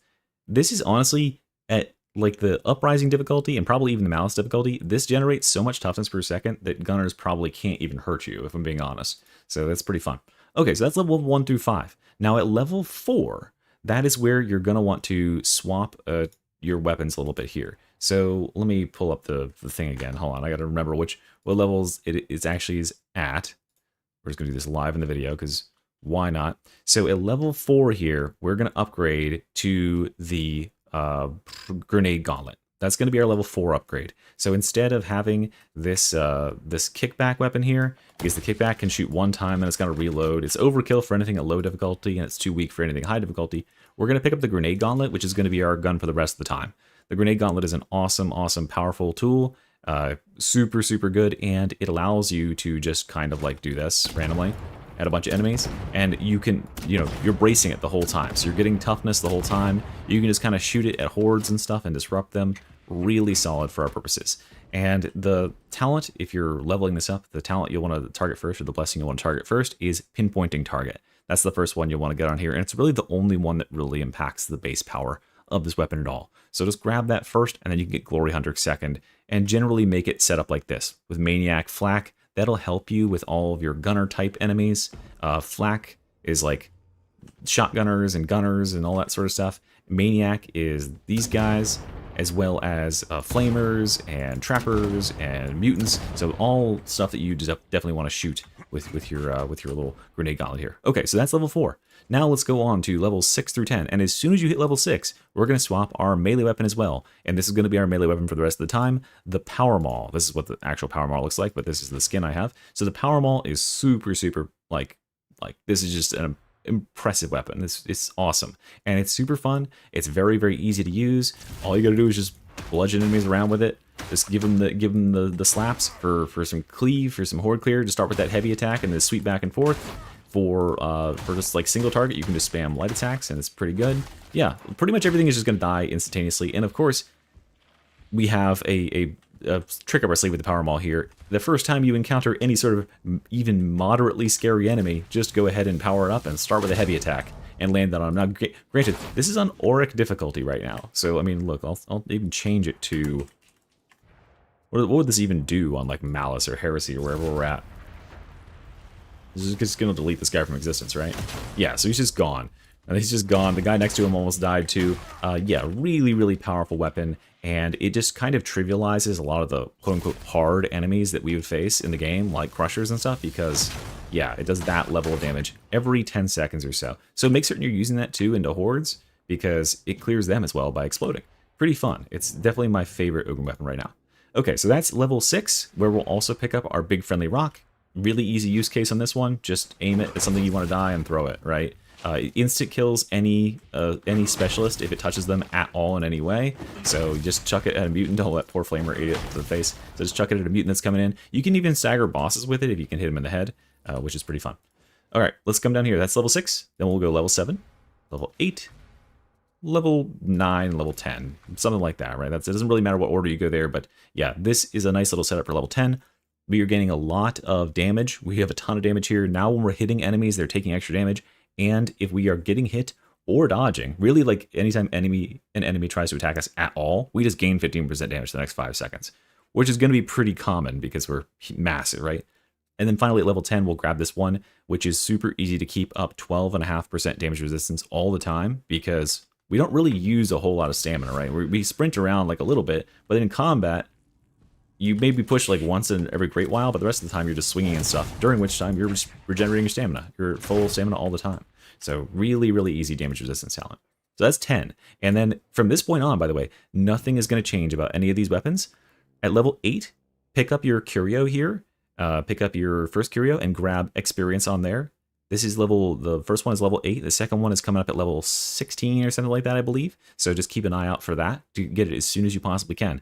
But you're just going to keep these weapons for the rest of the time.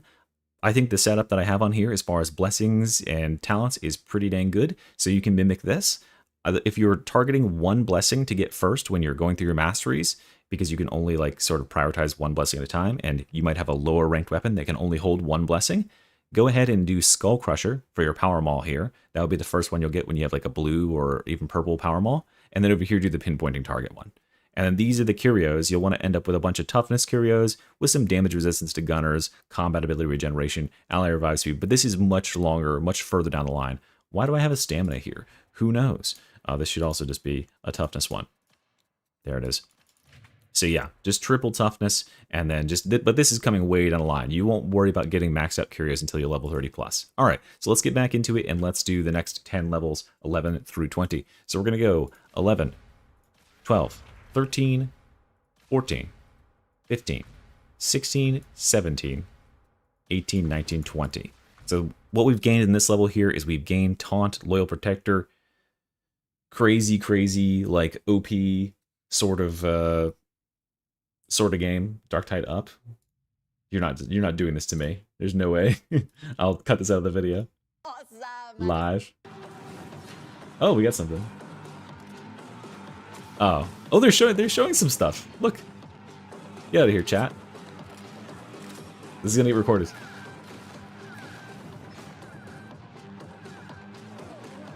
We can just rewind it. Let's see it again, which we will do. Are they gonna show more? It's got a countdown.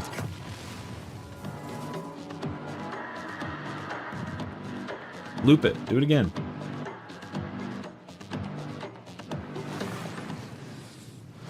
Please join me in welcoming one of the foremost minds in chopping rat men and blasting chaos cultists, Fat Shark's Victor Magnuson. Oh, well, I guess we can hear this guy talk. Come on in, Victor. Is it loud enough? Make it a little louder. Okay. For those people out there who, yeah, I'm judging you. I'm really judging you right now. Who don't know what Warhammer 40k Darktide is, can you just give them a synopsis? But it's a 4-player co-op game set in the Warhammer 40,000 universe. And you are trying to save this planet called Atoma Prime, in this specifically this hive city called Tertium. It's a mix between melee and ranged combat, and you fight a lot of enemies. So, Victor, I know the fans are very happy with you right now because you've just announced a new class coming to Warhammer 40k Darktide. Tell us all about the SKITARII. It's been a Wouldn't it be funny if she brought up expeditions? Like from all of our fans for a long time. They got really upset with us when we released the last class that it wasn't SKITARII, but now part of it's coming out, so they should be good. How does this new class complement others in the game? So it's very sort of broad and very open, and you can sort of spec it out exactly like you want to. So you can fill a lot of different roles in the game, which is cool. Where previously other classes were more sort of specialized at maybe 1 or 2 roles. So this has a broader scope, I would say. You guys are known for making co-op games. Yeah. What do you think makes a great co-op game? We adhere very hard to the sort of Left 4 Dead formula that they invented back in the day. One of the keystones, at least according to me, is that there are elements in the game when you have to co-op, like you have to cooperate. You can't sort of get out of, I don't know, being caught by clicking the button and getting out. You have to have a friend help you out. I think that is super important. And also having, we have stuff that we call like drops in the levels, where if you stay behind, you'll get caught, and they can't go up and help you because they have jumped down. It has multiple functions. Drops? One, it's like a mini puzzle for the group that they need to sort of gather up and then jump down together. But also it tells the players that they know that they're on the right way. And what gave Fatshark the confidence when co-op games weren't being released as prolifically to stick with that style of game? It was, I don't know, foolishness maybe. And it was, the story goes that we are the, now he's the chief creative officer. I don't know why they still he use was the game director back in the day. The promo from like the very... I think it's probably just what PC Gamer Games has. Workshop and said, hey, I have an idea for a game. He called their customer service. I want to make a game with that's Warhammer and Left 4 Dead. They're like, okay, that sounds cool. Maybe you should call the IP We'll people. rewind it. So he did that, and then we flew over to Games Workshop and said, so we have this idea. We've done these games, and we want to do a game where we combine basically Left 4 Dead with Warhammer. And they're like, yeah, that sounds awesome. And we did that. Are you working on any other IP right now? Anything you can tell us about? Tell it. Nothing that I can talk about, sadly. But we will continue to work on Darktide. There will be more stuff coming in the years. In your career, what's the proudest thing though, that you've shipped, or even like a small moment that to others might not seem significant because they're not playing on a computer screen? What's the thing that you're proudest of? I do think maybe when we released Vermintide 2, we had the release party, and my boss came over with the PC Gamer, and we had gotten, I think, a 90 or something in PC Gamer. And that was like, that was sort of achievement unlocked. You mentioned Vermintide it was right really there. Cool. That's probably the coolest. So those lapsed players, you've got to get back in because the SKITARII are ready for you to play with when? June 23rd. June 23rd, so in just a couple of weeks' time. And if people haven't played Darktide yet, but they want to have a go, where can they start doing that? You can get it pretty much everywhere. You can get it on Steam, Xbox, Microsoft Store, and the PlayStation. Fantastic. Thank you so much, Victor Magnuson. No, and good luck with the new class. You should have mentioned that it's free this month on PS Plus, by the way. Thank you once again to the guests who joined us on the show tonight. And, of course, let's hear it. Shh, rewind.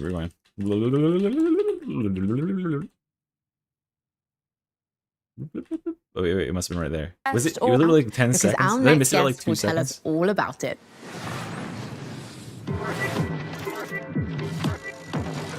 Oh, I literally didn't miss like almost anything.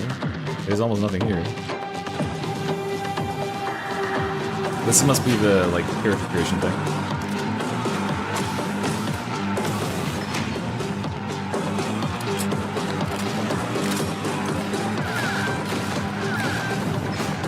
The music is cool, but it's too loud to hear like what's actually. Oh, it's like popping. That's it. That's all we get. There's a little bit of a ping. All right, frame by frame analysis. Activate.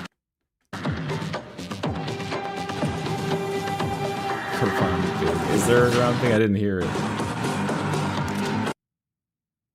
All right. Looking cool. I mean, yeah, it's semi-auto here, but it could also charge. I can't believe it. This all the weapon does is just go poop, poop, like just shoots out a little lightning thing. You know? That's cool. That really does, like, it's supposed to be a musket, but that very much, like, the racking animation is very much Garand, isn't it? There's kind of a ping, right? Snalper.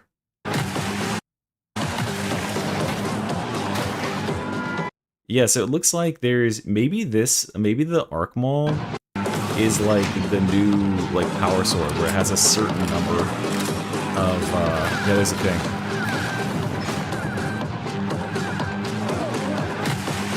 Yeah, oh my god, you're so tall. Yeah, maybe there's a certain number of charged up hits, just like the power sword does. And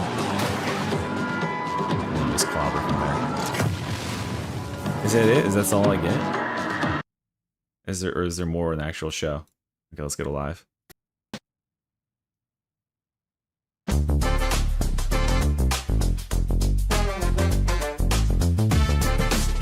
Yeah, they're like at least a foot taller. I like how Fatshark says tune into the show. They tell us the exact time And it's 7 minutes before the time when it happens. Wow. It sure was a long day of doing architecture for me, Sean Day 9 Plot. But That's now what I've got Day the 9 looks like? entire I didn't evening even to do recognize him my at all. favorite thing, which bald. is play video games. Did someone say video games? Well, hello, PC neighbor. Well, hello, Sean. What game do you want to play first? I've got them all. We have Darktide. Commando Death Dragon Extreme 6. We have Executive Accounting Where's Online. SKITARII? I want more Or SKITARII. my personal favorite, Best Friend Simulator. Oh, Amika. I can't watch this. I'm gonna eat my own skin. Hello? Yes, this is Sean. What? When? Today? That can't be right. Well, all right. Thanks. Bye. This is what the What was that, Sean? It SKITARII seemed looks like for the serious. transformation. Well, we can't play video games tonight at all because we've got to host the PC Gaming Show. Yeah! For this year's PCGS, we've harnessed pure nostalgia to reconstruct our own little pocket dimension of the 1990s, a time when life was punctuated by slap bass, movies were stored on little rectangles, All right. and using I'm good. Oh, let's watch. Here, we can just crib someone else's content. Let's watch Yobi's video. Fellow Tiders, Let's I'm get glad to see you blocked. again. In my previous video, I don't know if was he's able to monetized yet, so I don't know reconstruct if he his can SKITARII talent copyright claim tree me. by putting together pieces Just from comment. Fatshark's class reveal videos. Since then, we've had some interesting new leaks, and today I'm going to put on my Magos Yobi robe and try to assemble the data found in the unsanctioned files in order to decrypt the SKITARII keystones and abilities. Before we begin, I need to ask you a tiny favor. If you find my content interesting, please subscribe to my channel. Just for that. Unsubscribe. L. Okay, so here's what happened. Just kidding. One of our Discord members was logging all kinds of system messages while messing with modding. Usually, when you return to the morning I'm collaborating star with this after guy, mission, like, the system hopefully will this check weekend. if you're eligible to hopefully tomorrow receive soon. any achievements by running the Achievement Manager Lua. This will basically check your So he's already got class his if you ideas won the match here. and if you feel the requirements needed to complete a penance. Long story short, this list of achievements popped up. Awesome.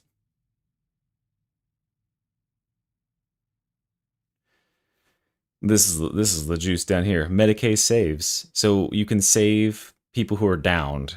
That's kind of what I was thinking. It's a pickup. It's not a like a heal on the fly, right? Hacking solves, it can hack, obviously. Flamethrower kills. Overload stacking. Don't know. Weapon malfunction on elite ranged. Ooh. Can your servo drone jam enemies' guns? Like, can it stop enemies from being able to do stuff? Okay, Fat Shark has uploaded that. Okay, that's good. So I don't have to watch the fucking PC gamer. That's all they were gonna show, right? Overload would have a capital O if it was. Well, also it's not. Maybe. Overload might be the ability for the Vanguard. That could be a good one. Enemies electrocuted, that's pretty obvious. Arc jumps, that's just going to be with the arc thing. Cord claws kill combo. So this is, yeah, I saw someone saying this earlier. So the cord claw, Fat Shark put it out on their YouTube. Fat Shark. Watch this guy, guys, by the way. Dan Henschel, he's funny. If you guys didn't see this, they put this image out. So we have the cord claw confirmed. It's confirmed as an ability. It's the cord claw ability. So as I was saying when I was talking about it, one of the archetypes is definitely Sicarian Ruststalker. And what I'm saying is it's going to be like a charge ability. And literally what I said was you'll have some sort of engage. It won't be a direct charge, like, because we have so many of those in the game, but you'll like move forward. And then at the end, you can press the button and you'll slash. And then what it seems like here is it's a combo. So you can probably get a reset if you get an elite kill or something with that slash. So you can just keep chaining, which is going to be pretty cool. Weapons mastery, that's obvious. Use 3 ability charges. Yeah, most of the abilities have multiple charges. And in fact, the adding more core power might actually give higher. Precision stance. This is what the Rangers thing is called. Precision stance. Complete mission with all main talents. What was that going to mean? All main talents. I don't know. Maybe just all the core power allocated or something. Force field, range attacks, protection. Can the this is probably have to do with the drone. I imagine the drone can probably project a force field because it says you can use it to protect your allies, right? Win in all game modes when using the overload keystone and abilities combo. So there's an overload. When using power generation keystone and abilities combo. When using dissector. So these are our 3 keystones. That's what they are. Overload, power generation, and dissector. That's kind of cool. And then restore ability charges using power generation. So there's a keystone that makes more ability charge. Makes sense. And then dissector looks like it's a stacking ability. That's kind of cool. Which belongs awesome. to There's a lot you can SKITARII. tell.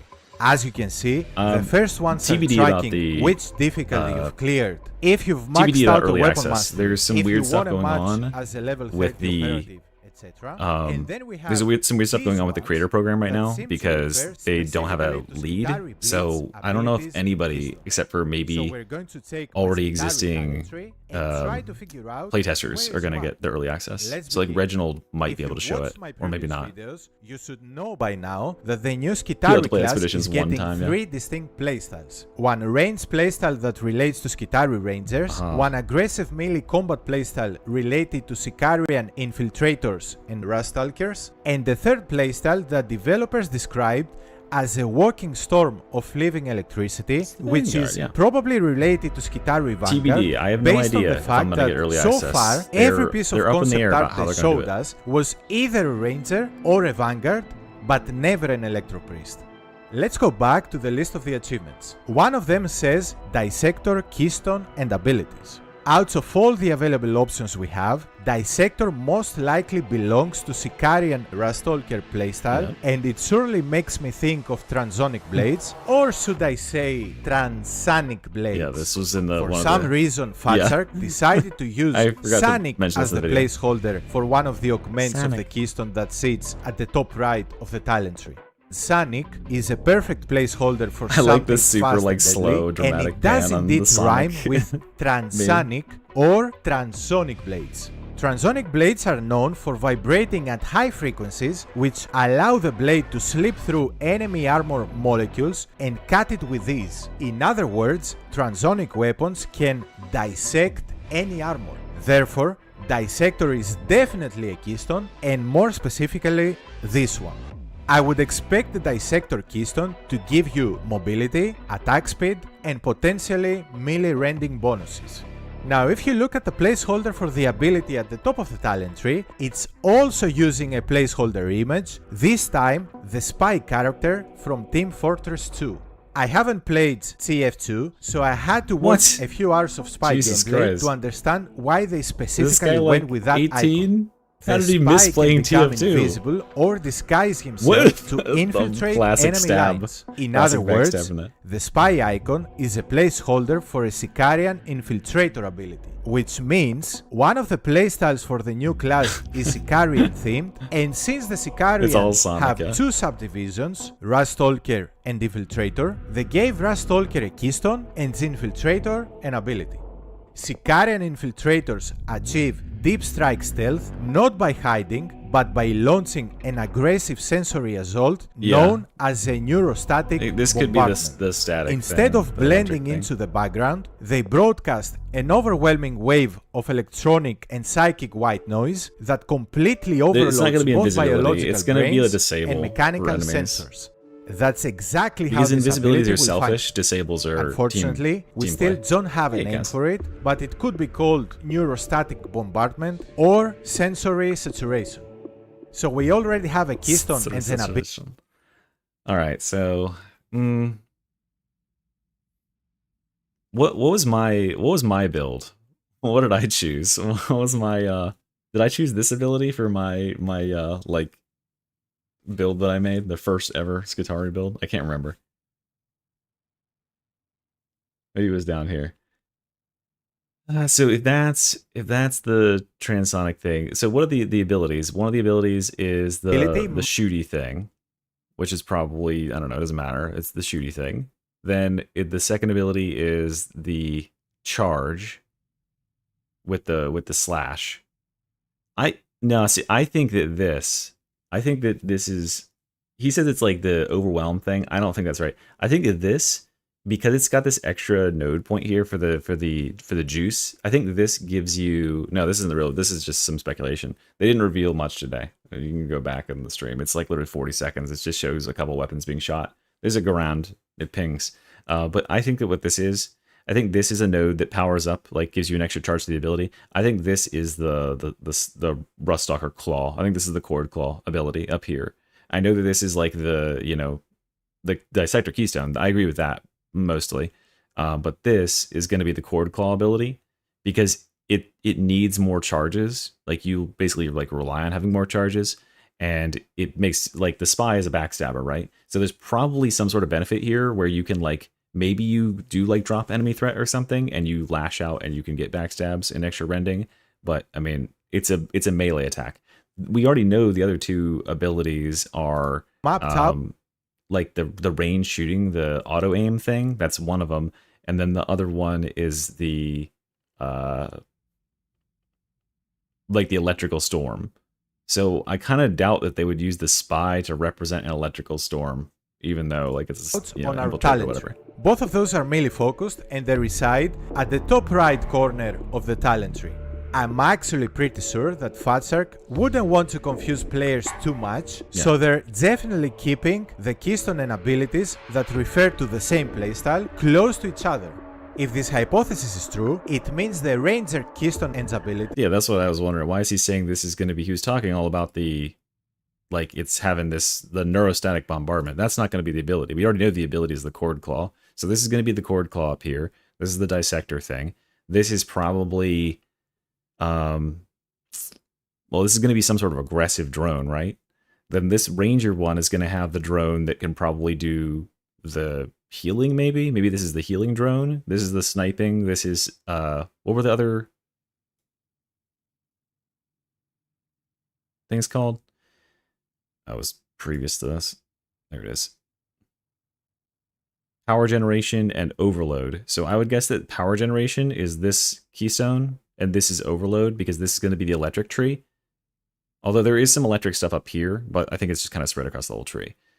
So yeah, that's what I'm guessing is the electric trees over here. Anyway, we'll hash this out when I talk with them. Bottom later. left corner of the talent tree. It's the vending streak icon used for one of the abilities augments. I gave it a little bit of thought with a Discord friend who's been helping me a lot lately, and I have to assume this ability is a refractor field that belongs to the Vanguard playstyle. Operatives who work for the Inquisition, like us, are using a conversion field, which is basically the device that creates our toughness in-game. However, high-ranking Adeptus Mechanicus operatives, in our case the SKITARII Alpha Primus, use a more advanced field called the Refractor field that absorbs enemy attacks and converts them to flashes of light that can temporarily blind enemies. I think that's exactly how this ability will work. It will give you a defensive shield that staggers and suppresses enemies who attack you. I think it'll be electric. The vending streak icon is most likely an augment that lets you discharge the refractor field to electrocute and/or damage nearby enemies. Similar to the Living Bomb career skill from Vermintide 2 that lets you explode Vanguard related. Okay, I mean, yeah, he's right. This is gonna be the Vanguard one, but this is not gonna be a refractor field. We've already got bubble. We have to steer away from it being bubble. So you can't just be bubble version 2. And they've already said that the ability's core description, right? The core description of the ability is like, one of them is like, what was it? Like ripping through enemies with transonic blades. That's this one. Sniping enemies or whatever it was. That's this one. And this one was a walking storm of living electricity. So it's going to be an aura that's like tied to the character that you're like channeling for a certain amount of time. And it's probably going to like stun nearby allies or nearby enemies because they have these mechanics. Look, like, actually this is kind of relevant. Where is it? Like they have mechanics in the game already that they can pull off of here with the in Mortis Trials with shock, where like you have this stuff where if you dodge, you shock the assailant. Where's the one? It's like, oh yeah, shock the closest enemy every 2 seconds. So I'm guessing that like this is going to be an AoE that's going to shock maybe a certain number of enemies or every enemy that's in it for a certain number of seconds every second. So you're like a walking CC machine, more or less, like a different version of like a chorus. And then my guess, based on what he's saying there, based on that having the venting shriek icon on it, is that you can end the ability early and discharge all your remaining power to like do an explosion, more or less. Like you, because this is all these abilities, as far as I understand, have like multiple charges and they have a power called capacitance. So you like use your capacitance to make the ability last longer. So if you have a lot of capacitance left, but you just have to wrap up this fight right now, you want to get a big blast, you can probably tap it again and blow out the rest of your stuff. Pretty cool. Fork. Saying fork over and over. Do you guys want to watch the fork? Okay, yeah, hold on. We'll pause this. We'll watch fork.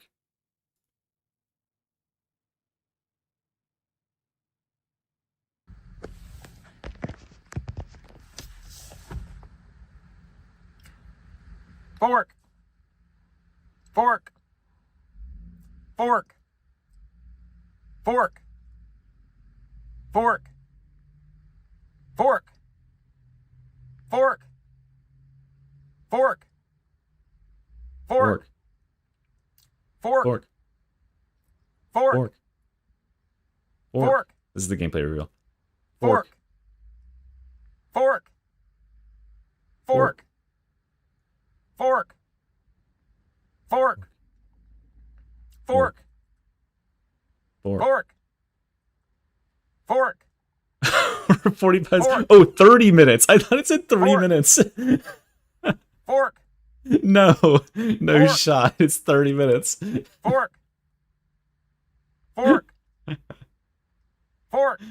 Settle in, boys. We're here Fork. for the long run. Fork. Long haul. Fork. Oh, Fork. getting some variations in there, Dan. Fork. Fork. I swear it said 3. I think it was cut off. Fork. Fork. Fork. I mean, considering this is the man who talked about Fork. only a peanut for 2.5 hours, Fork. you know, I thought Fork. 3 was pretty unambitious. Fork. Fork. Should I 2x it, or is this Fork. art? Fork. Fork. Fork. Fork. Fork. Fork. Fork. Fork. Fork. He says fork for an amazing reason. Fork. Fork. Fork. Fork. Fork. Fork. Fork. You pay your membership to Fork. me because Dan Henschel exists? Fork. Fork. Fork. Fork. Oh shit. Fork. Let's sit up. Fork. Fork. Posture engaged. So that Fork. meme of like leaning forward the screen because he changed Fork. volumes. Fork. Fork. Fork. Fork. Fork. Fork.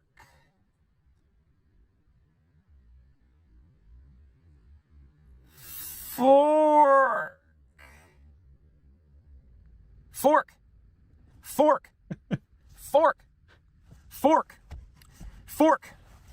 Fork. No, he's not wearing mascara. Fork. He paints his face Fork. on the regular for videos, like all Fork. of his face, so he probably Fork. couldn't get it off around his eyes. Fork. So I'm very excited to see Fork. if he was doing the blue gentleman Fork. again. Fork. Fork. Fork. Fork. Fork. He just got off of an Fork. "Oops, I killed my son who Fork. I kidnapped" arc. So Fork.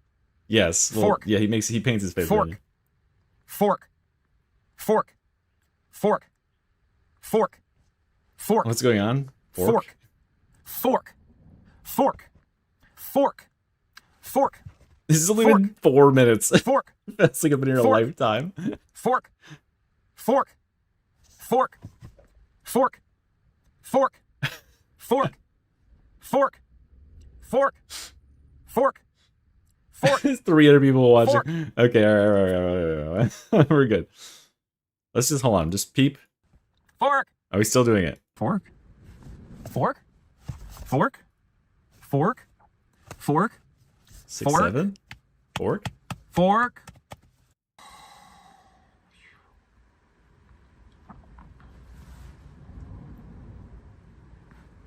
Fork. Great. All right, back to this. In fact, I believe this keystone specifically refers to that part of the DLC class description where it says Walking Storm of Living Electricity. Based on the data mine new penances, we have two candidates, Overload. Yeah, this is Overload. This is just going to be this. So that thing right there, it's the Overload keystone and abilities. You're going to have to use these for the thing. So this is the electrical ability, which is what they're referring to there, where you're a walking storm of living electricity. They're not describing when Fat Shark does this. This is a very typical thing in like the way that they write for their little like pressers. They are talking about the abilities, like the long range assassin with deadly aim, the auto aim ability, walking storm of living electricity. You are going to have an electric storm. That's your ability. And then the carve through flesh with transonic blade. That's your ability, right? They're not like just it's not just going to be. They're not describing the keystone. They've never, I don't think even once described a keystone in their press material. Like for Hive Scum and for RBDs, they talk about like becoming nearly invincible or like charging and knocking enemies down or whatever. And then like the Hive Scum, they talked about like supplying chems to your teammates and entering into shooting mode or whatever. Where it says so, yeah, Walking Storm of Living Electricity. So this is this one. Based on the data mine new penances, we have. Yeah. I think it only makes sense for. Oh yeah, look. I think it He charge gets it. from Vermintide 2 was linked to the Vanguard ability. I think it only makes sense for Overload to be the name for the Vanguard keystone. Sure. Overload also kind of makes more sense when you try to think of a keystone that turns you into a walking storm of living electricity. The ability is going to be Consequently, good. the keystone and ability is sitting at the bottom right corner of the SKITARII talent tree. I like this Mr. E tier like draw on the Photoshop thing. Based on the penance leaks, it's pretty obvious that the ranger ability is called Precision Stance, since we also had this abilities tooltip data mined a few weeks ago. Yeah, we're content. More specifically, when you use Precision Stance, the following happens. You'll be right on. Go subscribe, guys. I unsubscribed, but I resubscribed because I felt bad. Hey, wow. I watched Mr. E. Wait, hold on. Mr. E react to this live on stream. I love Mr. E. Video was okay. You swap to your secondary weapon. Oh. Your weapon locks onto enemies close. You're right. Edit. Work. Close to your targeting reticule, granting you inhuman accuracy. You gain spread and recoil reduction for its I'm going to be doing a while active, collab with you him. drain I talked to him, capacitance per a couple second days ago. and I an think this additional little trailer will capacitance give per us enough. shot. The ability Plus is the disabled showcasing of if the you cord claw and switch stuff. from your secondary weapon, yeah, we're if gonna you do reach like a little zero video, capacitance and probably zero like charges, or if you can reactivate it, And we're all gonna if do our used little at 2 guessing charges games. or above, you gain range cleave and range crit chance Yeah, bonuses. this has all been data mined. With the ranger ability fully revealed and mapped, I'm gonna go ahead Fully and assume that the keystone is called Power Generator, and it's a multi-purpose keystone that basically helps you generate capacitance faster. Capacitance is basically the unique resource for the SKITARII class, but I'll come back to that in just a second. Now, if you noticed, all of the keystone penances read Keystone and Abilities Combo. At first I wasn't sure if Dissector, Overload and Power Generator were referring to keystones or abilities, being Sicarian, Rastalkers, Sonic Keystone Placeholder and Transonic weapons. Number 2, Sonic. the fact that each one of those penances says Keystone, singular, and Abilities, plural, which was something that led me to another interesting conclusion. How power works. Here's my theory. Again, Capacitance is most likely the word we'll be using to describe SKITARII don't power. abbreviate, You build core capacitance power, by Hank. attacking enemies, Hank, we don't and abbreviate maybe core also over time. You store that generated What's this guy doing? capacitance This guy is in like your giving his power thoughts cores, on which are what those the special talent is. nodes spread Or me? around the talent What tree. about me? You spend your I'm stealing capacitance content. whenever you use an ability, and spending capacitance is probably how your keystone buffs get activated. That's why it says Maybe. keystone and abilities combo, because in order to complete the penance, you need to meet some requirements with a specific keystone, but to activate your keystone, you can use any of your abilities. Even if you completely skip Right. all the talent tree abilities, you will still always have the class default ability, Yes. which you can use to activate your keystone buffs. If my guess is true, then SKITARII actually feels like a living engine. The more you attack, the more power you generate. The I more tend to you think, attack, I tend to think that capacitance is going to be. So yeah, he's right that these are called capacitance power. Wait, it's still CP.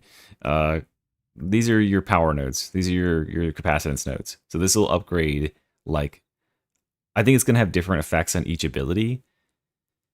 TBD, like, you know, they typically, they aren't going to make the keystones interact like specifically with one ability better than the rest, right? There's going to be an incentive to build one ability, like this ability all the way over here, and then use this keystone.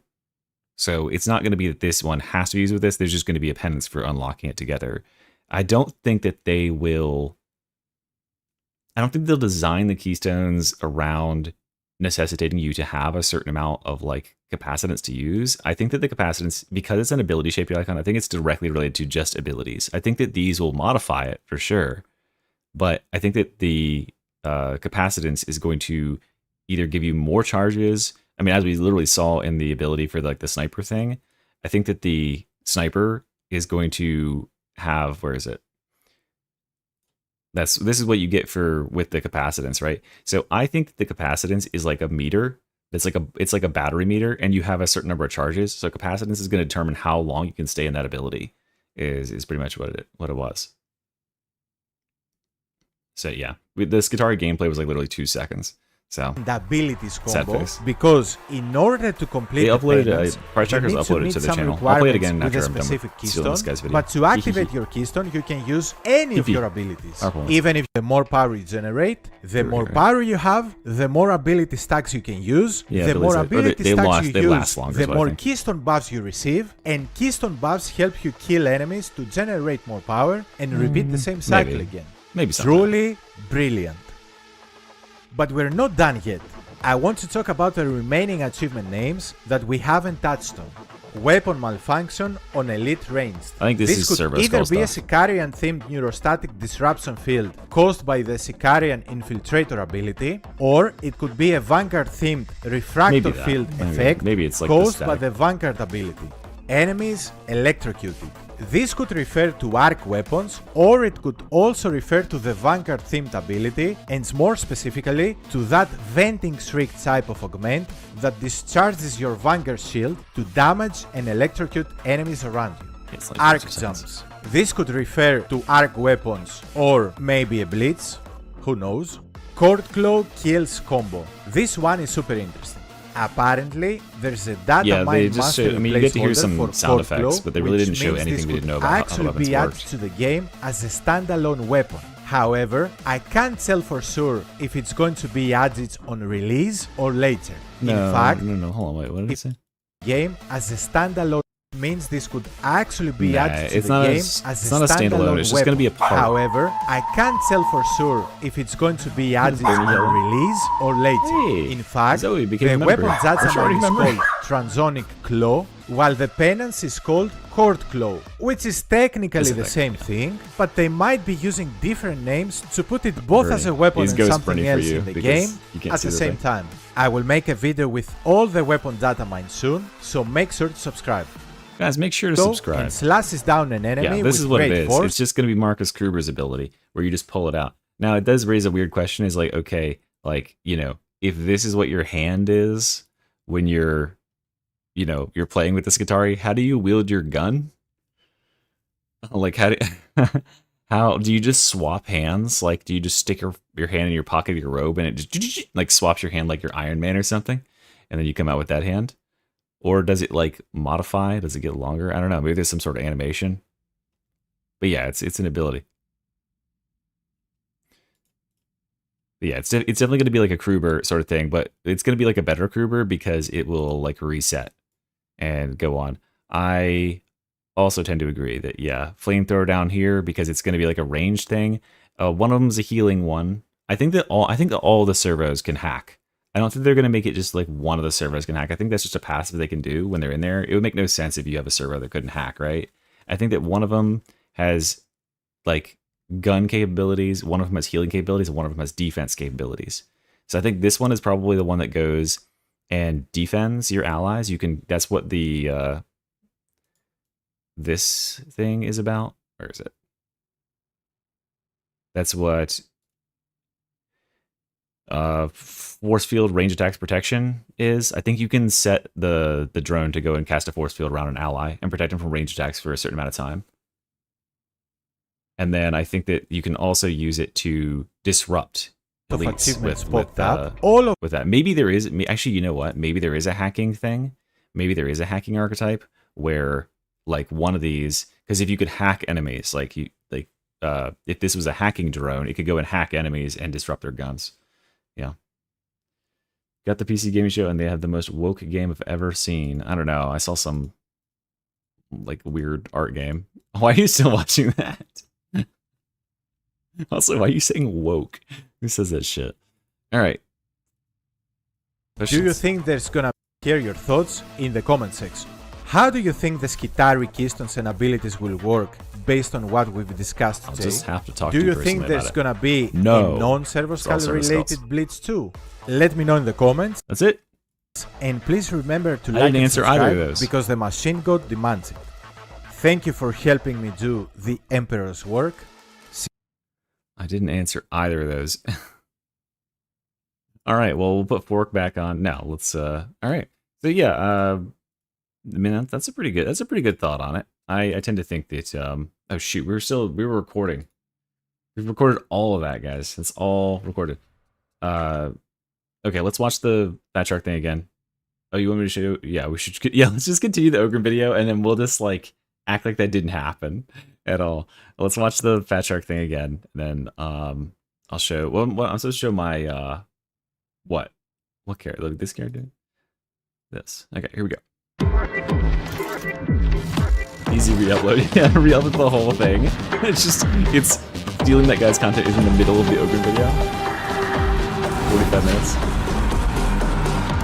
Pretty epic.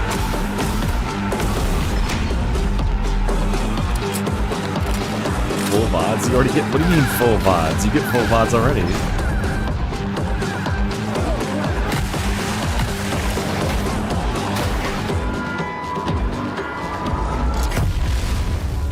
So pretty cool. Pretty cool. Nothing really didn't know about. Also, I have a feeling that like these sounds, they seem a little dubbed over. I don't know. But yeah, that looks pretty cool. Obviously, like, these weapons probably have 0 blessings and 0 talents on them. Like, they just are playing through. I want to see, because, like, clearly they've played with it, and they've been doing some posing for it. Look how tall you are. Like, okay, so our eye level is, like, at this box, so we gotta go in game and see how tall that is. Where's the one with the... This one you feel really tall on this one, too. Give me an eye line reference. Okay, let's go see how tall that is. Why it make the M1 Garand ping noise? You think it was gonna be not doing the M1 Garand ping noise? Come on. Come on. Fat. Come on, Fat. That is...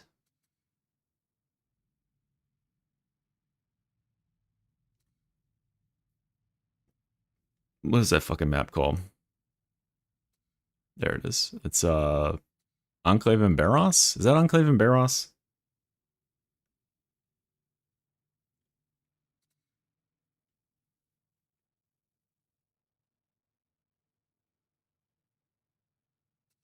Yeah, let's just try it. We'll make it the easiest possible difficulty because I can't do it. Enclave in Barros. I mean, I hope we get a lot more customization. It would be kind of crazy to not. Yeah, this is the right map. Nice. It'd be kind of crazy to not, but hey, you know what? I kind of thought they would be crazy to not on the last 2 classes as well, and they didn't do it for those. So there's some sort of, like, weird thing going on there. Yeah, you can set your rust levels, too. I am Ogren, I know. But I was just gonna kind of go see. Yeah, so they're pretty dang tall. Like, they're this tall. They're Ogren crouched levels of tall. Like, look how tall our boys are. They're probably like the average height.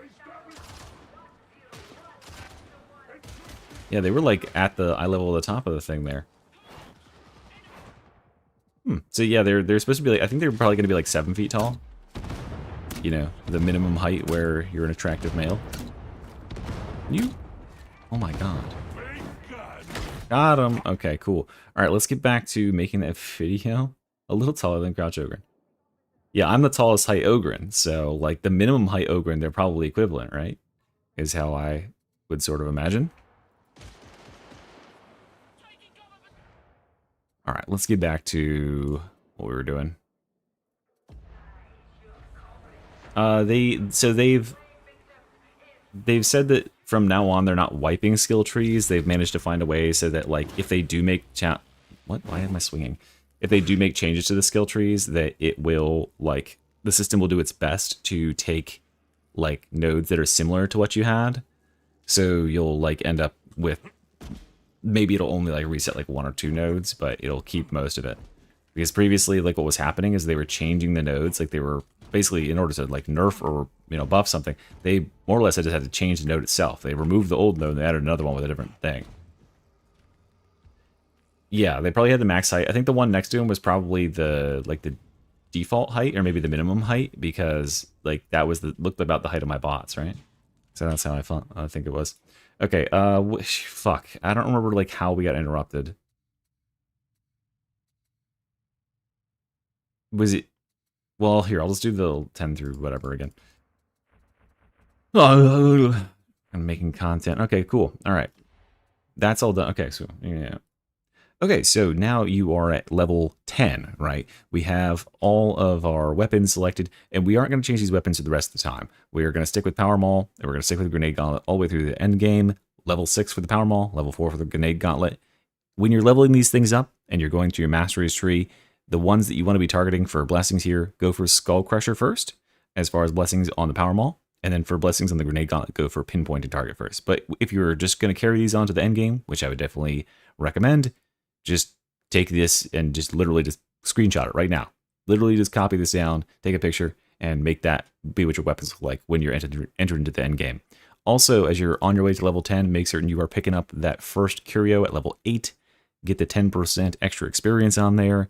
That's going to just juice you up, get you there a little bit faster, and that's going to be on your way. So now we're on to level 11, and we're going to go up from here. So level 11, level 12, level 13, level 14, level 15, level 16, level 17, level 18, level 19, and level 20. Okay, so let's go over what we just got here.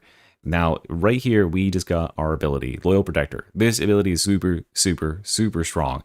It's going to make you way, way harder to kill, and you should be just kind of like running at enemies and collecting them all up with this. When you taunt enemies with this, you get them and they're full of undivided attention for like 21 straight seconds. So they'll get like a red aura on their head. You can't see it when I don't have the enemies enabled to be taunted. Hopefully it does it here. Yeah, there it goes. So you can see those red enemies. Oh, yeah, I'm invisible again, so it goes away. But yeah, when the enemies are taunted, they have a red aura on their head, and they'll all just kind of congregate on you. And this is when you'll just want to kind of group them up and then dunk on them with one of these bad boys, right? And that will hit everybody in a big splashing area. You can even shoot some of these into the fray, whatever it is. And remember that the taunt also is a big, juicy stagger. So if you got like a trapper who's coming in on you, or a crusher who's about to drop an overhead, throwing one of those out is enough to knock them back and knock them out of their animations, whatever their animations are. It also knocks bosses back. And this is going to come up all the time because of Go Again. 2% on staggering enemies, which we do a lot. So watch my cooldown right now, right? I'm just going to go up here and I'm going to stagger some enemies.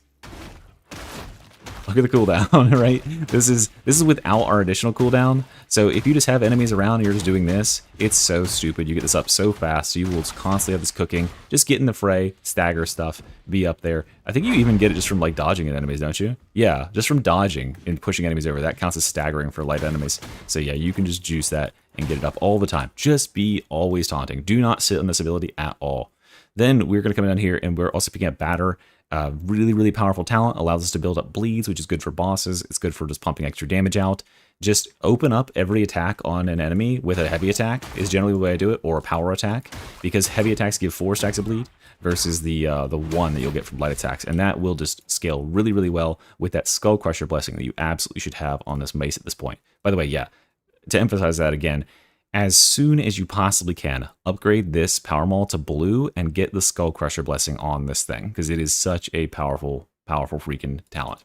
Okay, we are going to come down here, and then we get Stay Close, and then finally we ended up with Bruiser, which is going to give us that ability cooldown just as long as anybody gets it, so more and more cooldown, even faster. All right, we got 10 more levels to go, so we are going to go and continue down here. We're going to go on this left side and take Attention Seeker, no pushover, and Hard Knocks, as well as No Hurting Friends. And then we're going to take the Keystone, Feel No Pain with the Pained Outburst and the Toughest Nodes. So with these points here, we are just getting a ton of tankiness through Feel No Pain. We are really, really hard to hurt. No Hurting Friends is going to be stacked up all the time, even more tankiness. And then Hard Knocks here, because we're staggering enemies so much, that's more damage taken by them from all of our all sources for melee damage. And then No Pushover. This is really important. Attention Seeker and No Pushover here are just so good for Ogryn. No pushover, every 8 seconds, you have a 250% strength push, which is a huge push, right? You can push enemies out of any of their attacks, so you got a push to do that. If you've got a like a Mauler or somebody who's closing in, he's going to drop an atomic overhead on you. You push him, he'll get knocked out of his attack. If you hit them when they've already been staggered, they can get knocked down to the ground. It's just super, super strong, and it's a bigger cone than you might expect, so just make sure you're throwing out a push every 8 seconds to keep the enemies at bay. And then we only have 3 levels left, so we'll go right here, Delight Destruction, and then Frenzied Blows to get a little bit more attack speed. And that's your full level 30 Ogryn build. And this build is super, super competitive. It will cruise you through up to endgame. All you got to do is just unga bunga when you're doing taunt stuff with a bunch of horde around you, and then drop that atomic bomb with the power maul charged up on the enemies. And then use your grenade gauntlet to snipe faraway targets and trappers and stuff coming in. And of course, throw rocks and stuff too. But we're a very super self-sufficient engine here. We are the sort of the tank and the crowd controller. We're just going to keep enemies dazed and confused and knocked down on the ground. And when you're working towards the end game, when you're trying to get built up for Havoc, look for curios. It looks something like this. Maximum toughness should be your first goal. 17% is probably a dream, but 16% is good enough. And then put some stamina regen on there, put some damage resistance versus gunners or bombers. Gunners is a really good one for Ogryn because he's a big target. And then combat ability regen plus ally revive speed. Ally revive speed should be on all your curios, as I have here, because we are a great, great ally helping our teammates up, because Ogryn can't be interrupted by enemy damage while he's picking allies up. He can just trade some health for getting his allies up. So yeah, there you go. That is everything for the Ogryn, and hopefully that will get you through to level 30, and then you can start to dip into some more explosive builds. I got a bunch on the channel. Go check them out. Thanks for watching, guys. Be sure to be out of here. Bye-bye. All right, cool. There we go. That's Ogryn, and then we got one. Well, I did one more. I had the Zealot. How many modes am I running? Go watch Fork. Oh yeah, God. Well, I'll put Fork back on. I put Fork on. Let's put Fork in the corner of these videos. So we'll have like, instead of the ASMR corner or the what is it, the ADHD corner, it's the Fork corner. Thunderhammer. I'm not doing Thunderhammer Zealot. I'm not recommending new players play Thunderhammer Zealot. I would delete my channel if I did that. You crazy. You crazy though. Alright, solo mode. Play normal game. Okay. Alright, that's good there. And this was the default weapon here is the Shredder. Alright. I do also want an Ogryn weapon where I pick up enemies and I just use them to like clobber other enemies. That would be peak. That'd absolutely be peak. Alright, I don't need display capture anymore. There we go. Hello friends, Mr. E here, and it's time for a little bit of Zealot leveling. Now, Zealot is a pretty easy character to level with, I would say. He's not too difficult, but what we're going to be talking about today is the most fast and efficient way to level this guy, such that it's the least headache possible. You want to be nice and strong, you want to kind of get better at the Zealot. The Zealot is a pretty strong class. He's pretty difficult, though. You do have to have some core mechanics, but I'm going to set you up today so that you will have a build that is strong on its own 2 feet, and can make some very good use of the strong core mechanics that you need to learn to be a good Zealot. So if that sounds up your alley, well then stick around, maybe subscribe. Now we have to first talk about what we start with. You won't have any curios, of course. You're a Zealot, right? You're starting out on the class. Maybe it's your first time level in the Zealot. Maybe you deleted your old one because you got mad for some reason. Or you're me and you're a psychopath, you've deleted a bunch of characters. Now, the characters, or the weapons you'll start with here are the Combat Axe and the Shredder Auto Pistol. You know, fine enough weapons, but we're going to be removing those really quickly, so don't get too attached. Hey, the Shredder Auto Pistol, not half bad, but the Combat Axe here, we're going to swap that out with something very much superior in just a second. Because at level 1, before you do like literally anything, you can change to the knife. Now, you'll be dirt broke. If this is literally your first character ever, which is probably not that many people, if this is your first character ever and you have done nothing else, you can't afford to buy a knife from the store. You probably haven't even unlocked the store. But once you do unlock the store, get a knife at the earliest possible level. It's available from Mastery level 1, so you should just go ahead and grab a knife whenever you possibly as early as possible can, because this is one of the best weapons for the Zealot, and it's going to be what we carry forward through to the end game. So that's our weapon that we'll get there as soon as possible.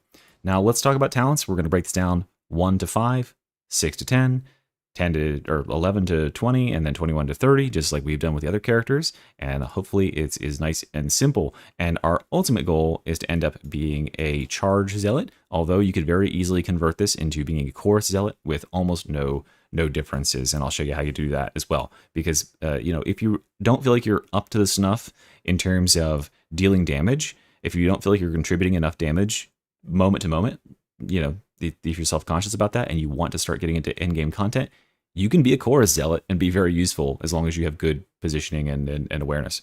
Okay, so we'll start out here. We're going to do the first 5 levels 1 through 5. 1, 2, 3, 4, and 5. So that's a big jump in power, even though we didn't grab any grenades or anything like this. Is a big jump in power for Zealot. So this is just going to, Disdain just gives us like a passive kind of little bit of damage every time we are swinging at enemies. You get more when you cleave enemies, but it's at least 5% damage on every attack, which is nice.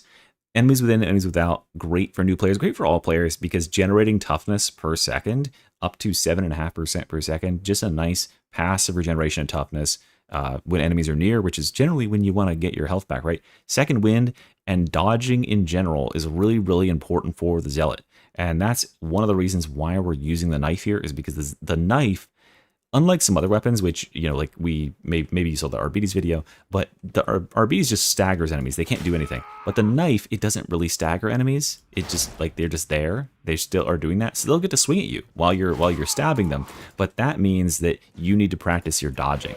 But the Zealot has really good dodges, and the knife has really good dodges. So that should be fun and fun to learn with. And the reason that's super good for the Zealot is because every time you dodge, you get your toughness back. And you get extra crit and headshot damage, which is OP.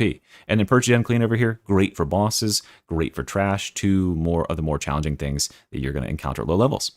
Then we will come down here. So we're at level 5, and I can't remember. Hold on, let's pull up the thing. Gotta pull up the reference document here. What level do we unlock the bolt pistol at? Because that's going to be our weapon of choice here. The bolt pistol is right here at level 10. So we're not quite there yet, but we'll get it in this 10 levels here. So we're going to go up. We're going to go 6, and then I would recommend, if you're a very new player, especially if you're playing on console, Immolation Grenade is really good, but don't be hogging grenades with the Immolation Grenade, guys, right? The Immolation Grenade is not very good in the grand scheme of things, but if you're surrounded by a horde, or you just want to wipe out a horde for free, it's pretty good, especially at low levels. The Blades of Faith are the one that you should be practicing with and getting good with if you want to be a good Zealot, like, in the end game, because you're self-sufficient, and this is this is just the best Zealot blitz right now. and it lets your team get the rest of the grenades. Like they can pick up all the grenade packs instead. But if you just feel like you don't have the aiming precision for that, if you're playing on controller and it's just not in the cards for you, because controller has, it's difficult on controller, not gonna lie, immolation grenade can be good to wipe out lots of enemies. So that's 6 and 7. Then we'll go 8, 9, and 10. So now we have picked up Sustained Assault here, which is going to give us 20% additional melee damage. Just spam attacks, get that 20% damage up. And then Until Death and Holy Revenant here, which is going to give us our death protection. The Zealot is pretty cool in that he gets to take what would be a death blow every 2 minutes, and then as long as you get some melee attacks in the meantime, while you have 5 seconds of invulnerability, you can get up to 25% of your health back, which is a lot, and you can do that every 2 minutes, so you end up dying a lot less than other characters, I find. So that's your level 10, and at level 10, we're going to go and we're going to purchase our first bolt pistol. The bolt pistol is an awesome weapon. The bolt pistol is really synergistic with our kit. It's also a very fast draw weapon. You can just sort of whip this thing out in a blink of an eye. And by the way, I have the difficulty set to heresy right now. So like all these enemies just dying to body shots. Don't even have to aim, right? So that's really good. And the other thing that's super good in this that you should be targeting is the Blessing Puncture. So just like with the knife, which I don't think I mentioned yet, but go ahead when you're leveling this knife up and when you're leveling this bolt pistol up, when you get the knife to blue tier and when you get the bolt pistol to blue tier, you can unlock one blessing. The first blessing you should be targeting on the knife is Lacerate.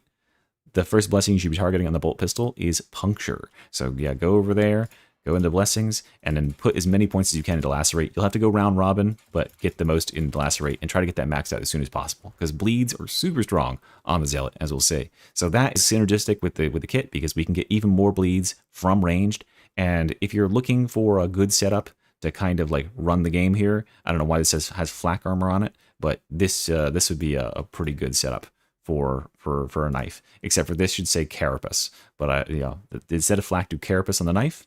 But other than that, it's all good. And this one is perfect, flak armor maniacs. But yeah, there you go. And then of course, also as you're approaching level 10, at level 8, make certain you're grabbing your first curio and putting 10% experience on there. So you're juiced up and you're ready to go for levels 9+. All right, so we're now at level 10. We've got our bolt pistol. We've got our combat blade. We've probably got puncture and lacerate at some low ranks on there. We've got one curio with the 10% experience on there, and we're going to go to level 11 and beyond. So here's your level 11, then level 12, level 13, level 14, level 15, and now it's up to you to make a choice, right? So if you want to be a stealthy boy, it's pretty difficult life, but stealth is really good. If you want to be the default Zealot in the world who has the charge, it's very faithful over here with redoubled zeal. If you have no problem being a little bit of a support character and you want the most powerful thing that will allow you to just be the best inclusion for teams in the very late game, you can pick the boring choice, which is Course of Spiritual Fortitude with Ecclesiarch's Call. It's boring, like, don't get me wrong, but it will win you games. It will win you games, trust me. But I don't want to, like, prescribe for people what they should do in that sense. These are so different, and many people play Zealot because they want to be a mile-a-minute melee fighter and not a stand-around chorus bot. So you got to choose what's relevant to you. For the sake of argument today, let's say that we're going to be the charging fighter and stick with that concept, but know that it's the same amount of points to swap over to here. All right, so we're here at 17, then we'll go 18, 19, and 20. So let's review what we've gotten in these 10 levels. We have changed nothing about our weapons. We have changed nothing about this. Just continue to level them up and make them look like this. And then add in a curio. Add in a curio at level 14 or 16, whatever it is. And we'll get that up. And then we are going on to the last 10 levels. Oh, over as far as over here, you get some defense with Shield of Contempt. You get to be able to revive. You're the best reviver in the game, or one of the best revivers in the game. So make certain you're getting on your teammates and reviving them with your movement speed. We get some toughness here, which is very nice for your allies. We get to charge, and we should be charging a lot because the cooldown is super short. And then we can keep the cooldown even shorter by critting all the time with Scourge. And this is why, by the way, we are putting Lacerate on here. We guarantee that we are going to get some bleeds on the enemies with Lacerate, and then that makes Scourge proc. So we're getting 30% extra crit out of this, and that's making us crit all the time, which is awesome. So we're a crit machine right now. We're cutting enemies to bits. You know, like, just to give some perspective on how this looks. Like, that 16 stacks of bleed, like that enemy's just dying from there. And that's just with the random light attacks. For many enemies, like these regular specialists and stuff, they're just falling down. in like 1 or 2 swings. Not any skill required. So yeah, just randomly spamming and getting these enemies done for. So that's how you would be playing at this level, probably just randomly spamming your light attack, and that's just fine. You know, we're leveling on up. Okay, so we got 10 levels left. In these 10 levels, you're gonna grab your last curio at level 23, and we'll get that all leveled up. And that's the last thing you'll change about your gear. Then we're gonna go to the last 10 levels here. We're gonna go Blinded by Blood, Blazing Piety, Righteous Warrior, Stalwart. Then we are going to take Enduring Faith. We'll come back up here and we'll take ourselves Master's Retribution. We'll take Good Balance, which is going to be good for dodging more. And then our last 3 points all the way over here to take Hubris. Or you could maybe even take out Good Balance and go for Riposte if you wish to go for more stacking damage. But something like this is going to be your end game here. We're doing lots of dodging and we're getting tons of crits, so our defenses are super high. We're getting even more crits because of Blazing Piety, and it just makes certain that you are, dodging enemies routinely, getting lots of dodges up, because that dodge is going to give us lots of defenses. And I took Master's Retribution up here, which is going to knock back enemies when they attack you, which is really, really good for new players. Keeps those enemies from crowding you out. So yeah, there you go. And then I'll hover over the gear one more time so that you can see what to be gunning for, so that you can get the right thing on your gear at the end game. This is a pretty optimal setup for a good Zealot. So you just copy this down and carry that into end game, and I think you'll be all set. Hopefully it's been nice and easy leveling the Zealot, and have fun. All right, thanks guys. Bye-bye. All right, what is there? There's more gameplay on the YouTube for the Fast Sharks. Let's pull it up. This better not be a lie. I'll kill you. I will kill you to death. You're dead. I'm killing you. I'm shooting you. We know this is the gameplay trailer. Yeah, it's just the same thing. It's not even a game. This isn't a gameplay trailer. It's a gameplay reveal. It's just like literally 2 seconds.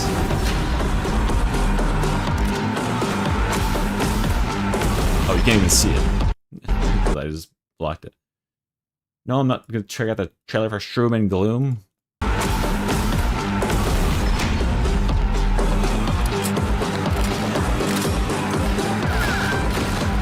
Oh, let's go watch this guy.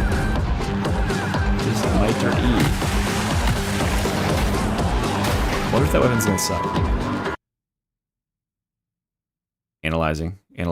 No cord claws detected on their hands.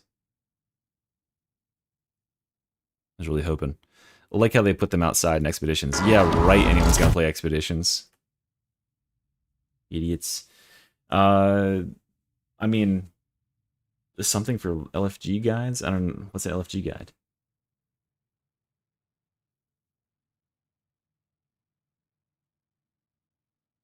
Yeah, I was thinking maybe like you could like transform your hand or something. I don't know how that would work. But I mean, maybe that's how that works. All right. And there we go. What would an in-game build with Zealot's CC ability look like? It's just this. It's literally just change this to this. There you go. Also, additionally, like if you really wanted to do this and like go all the way into it, you can actually go for Infectious Zeal here. This is going to be really good for giving your team crit, because you're a support character, right? You want your team to be getting all the juice, as much juice as they can. And then with your last 2, go for like Good Balance here, and then what else? A Backstabber probably up at the top, because the dagger is so good at backstabbing. The dagger has an innate, the things I don't like mention to new players, but the dagger has an innate 20% backstab bonus. So you should already be backstabbing, and that gives you another 25. It really does up your damage quite a bit, because a lot of times enemies will be focusing on someone other than you. And also when you're chorusing, enemies get sort of CC'd, and when you come out of it, you can just immediately start stabbing them.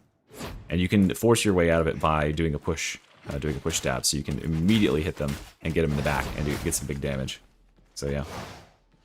The Zealot's the front line. Who's the the Zealot is the, like, he's kind of front line. Like, he's front line, he's a skirmisher, and he's going to be crowd controlling with the chorus. But you'd have like a Arbites, or probably more likely an Ogren taunting would be the silly thing to do. You'd have like an Ogren who probably has everything grouped up and can't die, and then if anything really serious and scary happens, you get up there. But when you're playing with Chorus, I mean, when you're playing with Zealot all the time, your number one goal is to always just be attacking enemies so that you're critting, because when you're critting, you're getting cooldown back, right? So that's how you're going to build your cooldown back faster. And so you can see, like, if I'm actively attacking enemies, my cooldown is way, way faster than when I'm not. So you need to be, like, always engaged in putting... And like, this is why I recommend Bleed Knife, too, is because you can just kind of, like, put bleeds on enemies and then just work your way through the horde just doing this. And you're going to do a lot of damage, even if you aren't, like, actually paying attention. Like, see, I'm just doing, like, 11,000 free damage there from bleeding. So, yeah. And Zealots are super, super, like, good at being slippery. They're fast. So you're really not in danger of dying, so you can get really deep into the back line, and then you can, like, get in there with the gunners, just sliding like this, because they can't shoot you, and then when you get up on them, you do this, and it suppresses them, and they can't do anything. And then your team approaches, and they get up there, and then they start killing them. Hey, thanks for the T3 sub, Dark Holy Void. Appreciate it, man. That's big. Alright, so yeah, that's the Zealot overview. And then I guess I should just do the Hive Scum really quickly here. That's the last one that I didn't do, right? Okay, let's check out the Hive Scum. What would a new player build look like for the Hive Scum? I mean, attack X is pretty good. I don't think I'd want to recommend a Hive Scum to do ranged. What do you start with in this guy? You start with the dualies, right? Or do you start with the Uzis? I think it's the dualies. I don't know. I actually don't know. And you start with the knives, I believe. Which is good. It's the shivs, yeah, I know that. Is it shivs and Uzis? Okay, that might be right. Alright, shivs and Uzis. Talents-wise, boy. How do I want to recommend new, like, players to go about leveling with this guy? It's an alright trailer. I mean, it looks nice. I wish there was more, but I mean, it's what we got. This Mac 10 or Uzi. I guess it is a Mac 10. It's like just a bastardization of all that. I guess it's melee. I don't know. Melee Hive Scum is kind of hard. Should I just tell people to go stim supply? Just do the Toxic Commando build? Like, that's pretty damn easy. No, I haven't playtested. I wish I had. I wouldn't be here. That's for sure. I mean, I would be here, but... all these their own video. I mean, I'm live. Desperado's default, I knew that. I mean, Toxic Commando is pretty dead easy, like, as far as builds go. I think it'd probably be the easiest way to do. Yeah, so I'm just gonna build him tank. They could still do Rampage, because Rampage does give you tankiness, and then Stim Supply might not be necessary.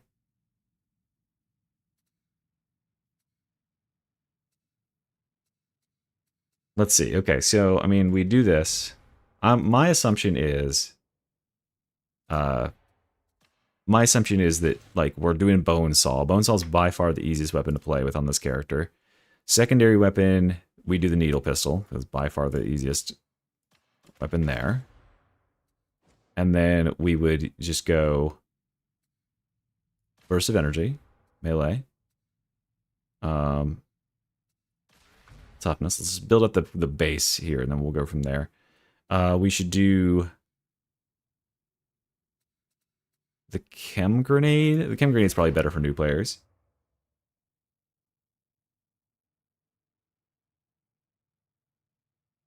Why I hate you? What would you? 3 minutes of ads? That's the normal amount of Twitch ads. It's probably the 1 per hour ads. I think the default is like 7 minutes per hour, so like it probably does it every half hour. Take it up with Twitch. I hate them too. That's why I stream on YouTube. You think that the shivs are easier? I want to give players something they can like actually just not have to constantly dodge with though, because dodging is hard. I think dodging is legit hard for players. All right, this is where we're gonna make our decision. We're building out the core. Like, I'll come back and do that stuff, but I'm building out like the core, the primary line that I got to go through here. Jittery is definitely not a new player thing. They have no idea what the fuck that is, and they're gonna waste all their stamina too. That's good when you like know to do that. All right, we'll just say Rampage. We'll do Forge's Bellow. We'll do that. We'll do Blowing Strikes. That's the core. Then we're gonna come over here. Chem Toxin. Oh yeah, that's nice. That's actually really nice. There we go. Then this. I probably shouldn't do 3. I probably shouldn't do maxed out because their new players are gonna forget about that shit, aren't they? Yeah, Crowbar allows for stagger, but so does the Bonesaw, and the Bonesaw stacks up Toxin, which just kills enemies on lower levels. Like, it just straight kills them. Like, they don't even get to play the game. You should do like that. And we'll do this for defense. Then we come here, and we go that. We go this. We don't need hyperviolence because we probably can't get it to trigger. We take melee. We go here. We take Swift. We take Weak Spot. We take Channel Devastation. 2 nodes, and then we come back up here. Oh, we probably spent too many, honestly. Hold up. We spent too many down there. Do we need this? 15% melee damage? It's pretty good, but do we need it?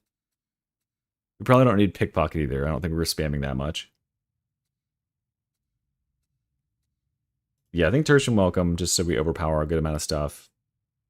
Perfect blocks and successful dodges. That's probably not happening too much. I feel like I'm missing something up here.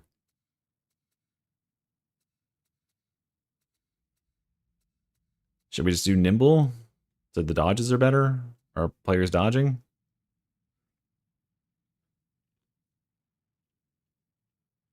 Psyker up to the other classes no count. As I understood it, that there was like kind of a like understanding that the changes that were made to the skill trees for the 3 classes last year, excepting the Zealot who got the biggest rework, that the Veteran and the Cleave, that would probably be pretty good. That's a good one.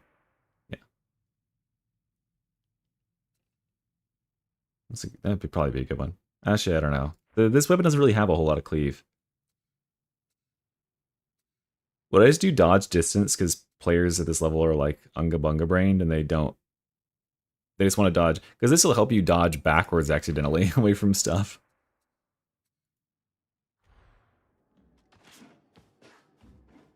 That's probably better. Yeah, the final state for the I believe the Zealot is more or less like kind of where they wanted to get it, but the Psyker and the Veteran, they said they were coming back to.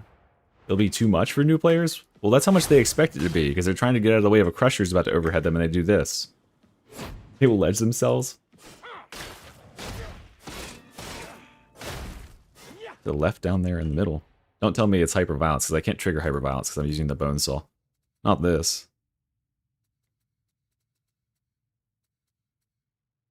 Yeah, I can't. My Bonesaw is too slow for it to work.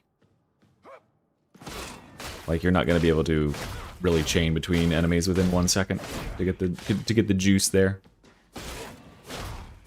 Yeah. Saw is just better for newer players because it just does half the work for you if you just light attack a bunch.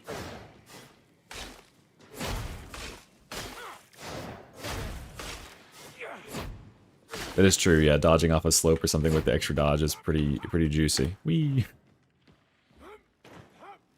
Whee! Maybe that is too much, do we think? I think we definitely come over here and we should just do damage, right? We shouldn't go tankiness. Or is it just do we just do tankiness? Damage probably doesn't matter a whole lot for players at this level. This would probably be honestly pretty good like that. Because then you're just regenerating toughness all the time. Whenever it's on.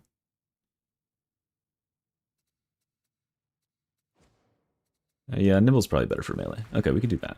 And that'll make their dodge longer, you know, too, so that's probably appropriate. Feels so zippy and responsive. Alright, let me clear out... What's it called? character. Jesus Christ, why is the sensitivity so high in the scroll in here? Alf? Does that not save? Did we fix it? Okay, they fixed it. Oh, it didn't fix it over here. This is super fast. Did I make it minimum? Oh my god, this crashed my game. What the fuck? I made it error overlap. What'd you miss these last 2 hours? Fork. You can only activate them if you have creature, whatever it's called, the mod. I just lowered my scroll speed to crash levels. Fork. That's while we're loading up. We gotta watch Fork, okay? Fork.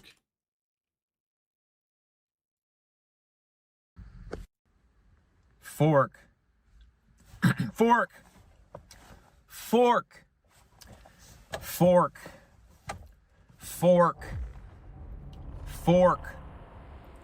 Fork. Fork. Fork. Fork. Fork. What'd you miss? Fork. Fork. Fork. Fork. Fork. Fork. Fork. Everything looks Fork. like dog shit in their trailers because they use weapons Fork. that are gray, you know, Fork. to make them look like they're actually struggling to kill enemies. Fork. When we know the reality is because you can Fork. like blow up everything. Fork. I don't know, Danubian. Why don't you just Fork. scroll backwards? Fork. Fork. Fork. Are you here, Fork? Fork. Fork. Fork. Fork. Jesus fucking Christ. Fork. Fork. Fork. That helps. Fork. All right, creature spawner Fork. off. Fork. Fork. Fork. Fork. Fork. Fork. Where is he? There he is. Fork. Fork. Fork. Fork. Fork. Fork. That's a pretty good stim. Look at it Fork. go. Just chunk it. It's just filling me up. Fork. I can take a little hit and be like, I'm Fork. fine. Fork. Fork. You can't do this.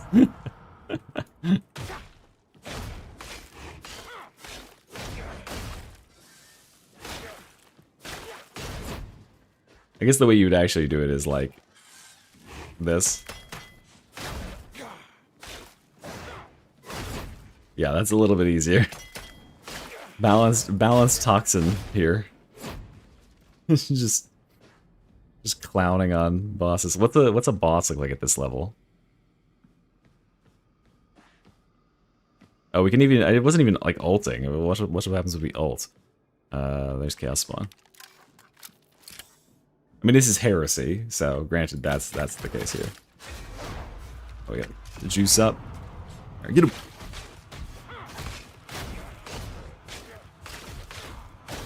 Just face tanking. Good stuff. Wait, can we face tank on Auric? Probably, right? Alright, let's try face tanking on Auric against the Chaos Spawn. Oh wait, we didn't even have our full stem, like our full setup, because we would use it 3 times, right? So we actually would be like this. Okay, now we go.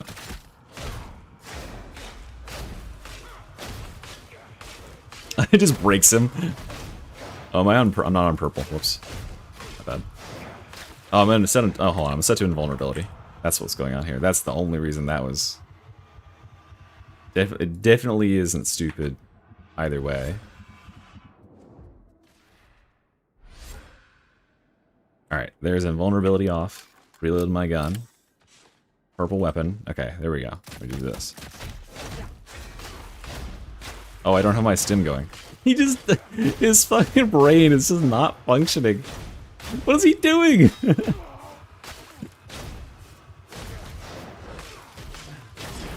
Okay, if I'd actually had my stim up, that probably would have mattered. I love how I, like, made sure to reset the stim, and then I fucking forgot immediately.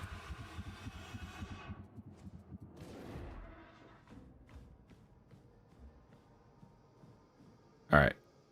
I'll reset our ultimate. Wait, why is it not resetting the ultimate? Whatever. Yeah, the stacker just like, he's like, oh, I don't know what happened, Chief. I don't know what's going on. Alright, uh-oh. Fucking hell. You just gotta dodge one attack.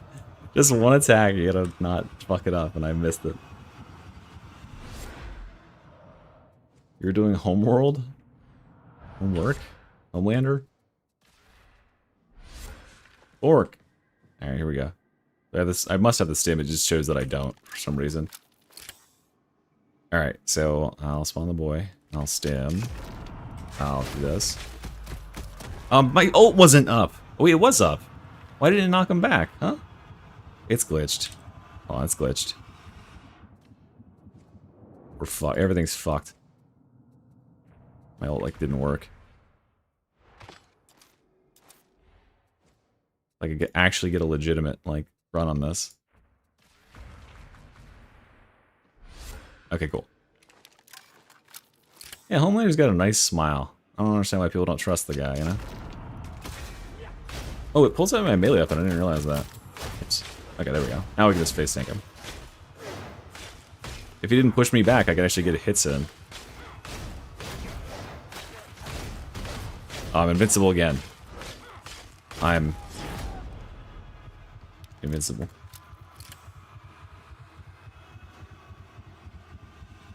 He does like milk. Just like a red-blooded American, you know? What red-blooded American doesn't like? Good old dairy product. I'm title god.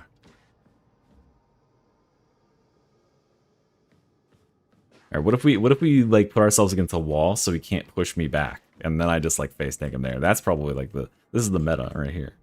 Okay, so this is the optimal way to fight a chaos spawn with this hive scum build. Here we go. Hold on, I got a stim.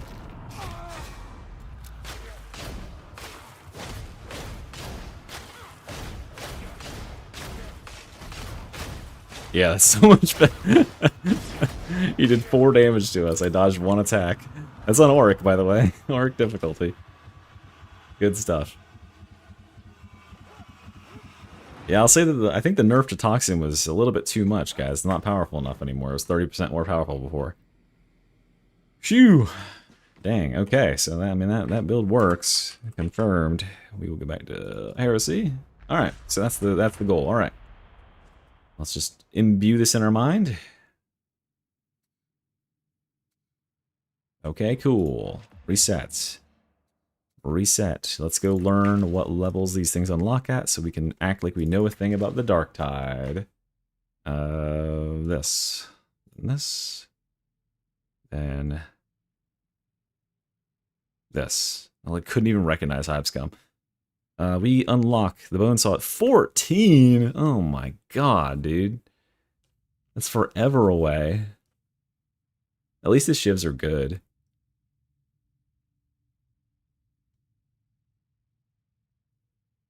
You take to 16 to unlock the combat blade, a basic ass knife. The fork sound has been gone for like minutes. Minutes.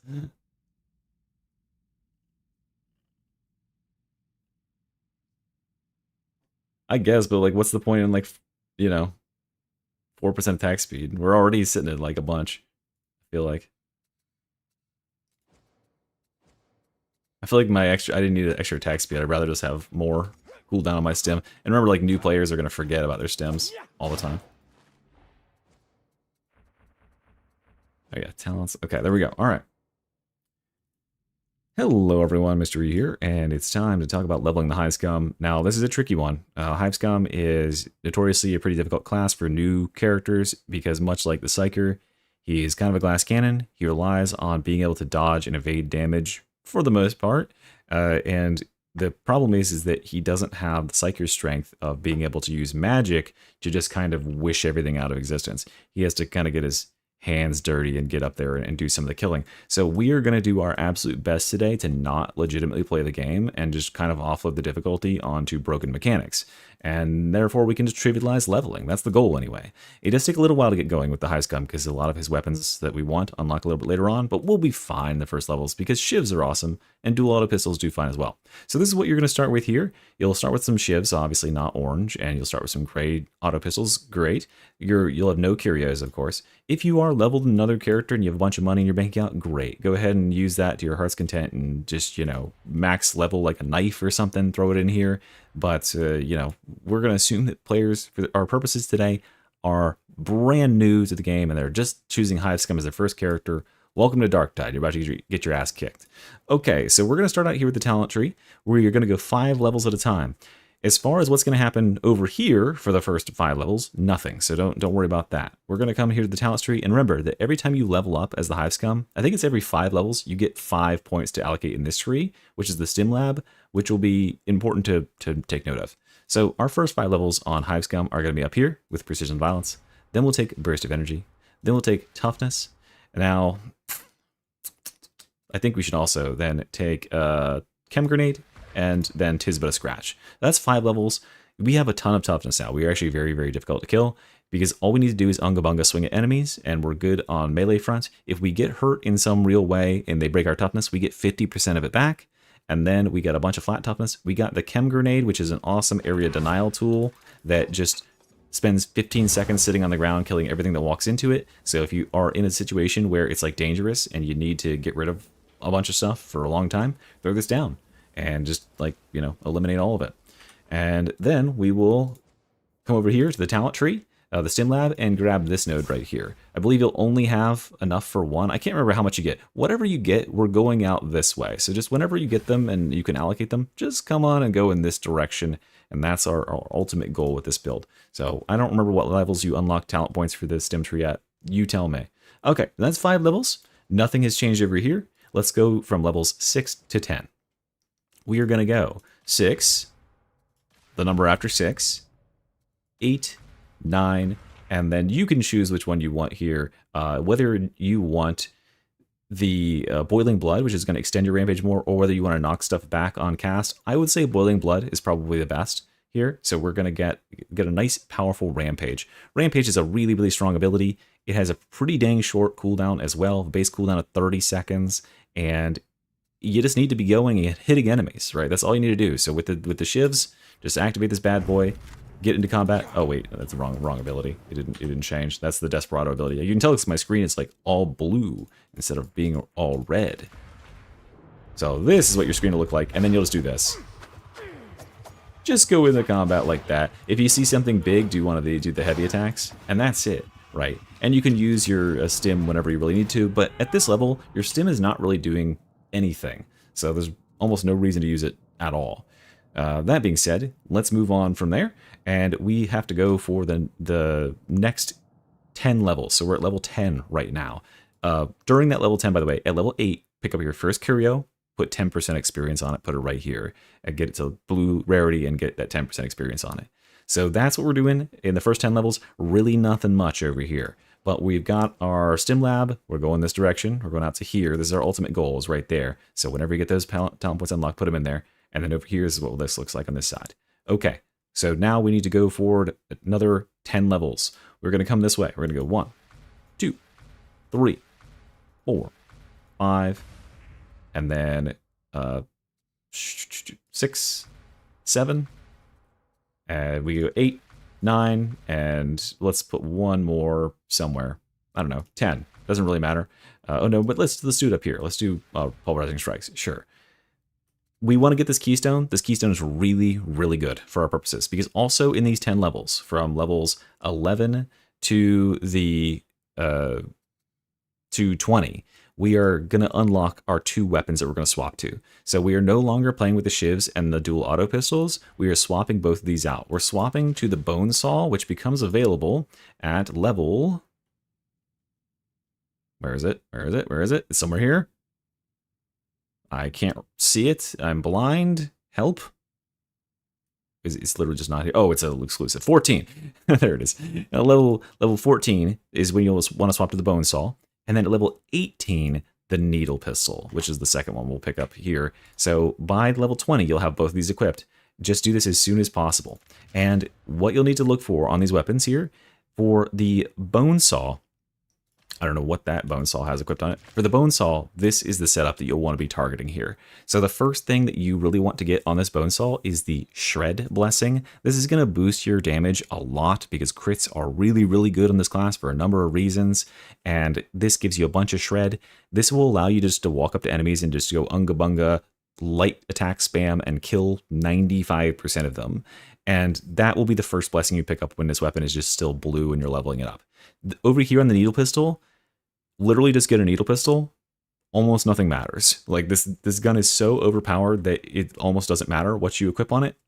Over time, when you go to late game, you can get these blessings here. The first one you should be trying to get is stripped down, because that'll make you immune to range attacks while you're sprinting and you have full stamina, which is really, really good, obviously. But this all kind of has to come together as one piece.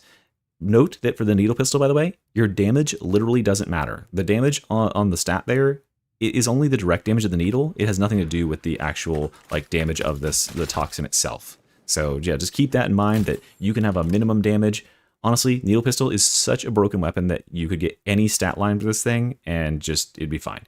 Okay, so we're focusing on the bone saw for now, because that's at level 14. Then at level 18, we'll pick up the needle pistol, start leveling those. So obviously, we're focused on toxins. That's why we have gotten so much stuff here with the coded weaponry, with toxic renewal, with toxic mania. This is going to generate toughness when enemies around us have this toxin on them.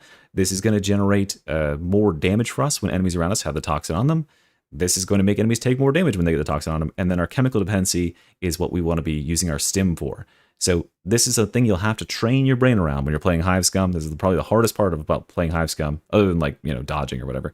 But like remembering just to spam your stim key, whatever it is. Whenever your stim comes off cooldown, just spam it all the time. Just check. You might not even be aware. I've got a timer and I still forget about it. But whenever this thing comes off cooldown, make sure you inject it. Our goal is to reach and stay at 3 stacks of chemical dependency so we can get 30% cooldown, have 15% crit, and 15% toughness damage reduction. So we're going to be tankier, we're going to do more damage, and we're going to have a better cooldown on our ultimate, which makes us tankier and do more damage as well. So that's a really, really good thing. Just make certain you are spamming that toxin, not missing a single beat. Okay, so from there, we have just 10 levels left to go. We are not changing anything about our weapons up here. Try your best to make them look exactly like this. This is like optimized setups here. Refine lethality for that second blessing, Carapace Unyielding, and then down here, Carapace Unyielding, run and gun and strip down. And then, you know, with the needle pistol, if you do finally get that, you can run around and sprint and shoot at the same time, which allows you to dodge range attacks and shoot at the same time, which is broken. Then down here for curios, by the way, in case I don't remember to come back to it, just be stacking toughness, stack stamina regeneration, and stack combat ability regeneration, revive speed.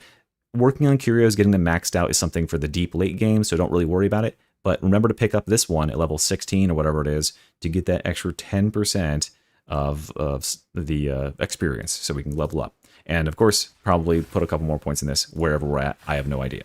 The ultimate goal, let's just go ahead and say, this is what our ultimate stim setup will look like. I know it's nothing fancy, but it's going to be good.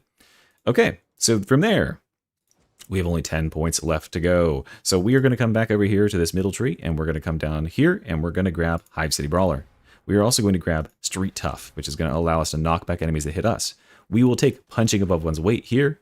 We'll come over here on the left side and get this critical chance boost, and then we'll do Swift Endurance. And that maxes us out here. I think, I can't remember what I was doing like literally 2 seconds ago. We'll take Forge's Bellow up here for the ultimate. We are going to come back up to the top of the tree, and we are going to grab ourselves Tertium Welcome. We're going to take Nimble, which is going to be good for our little dodginess.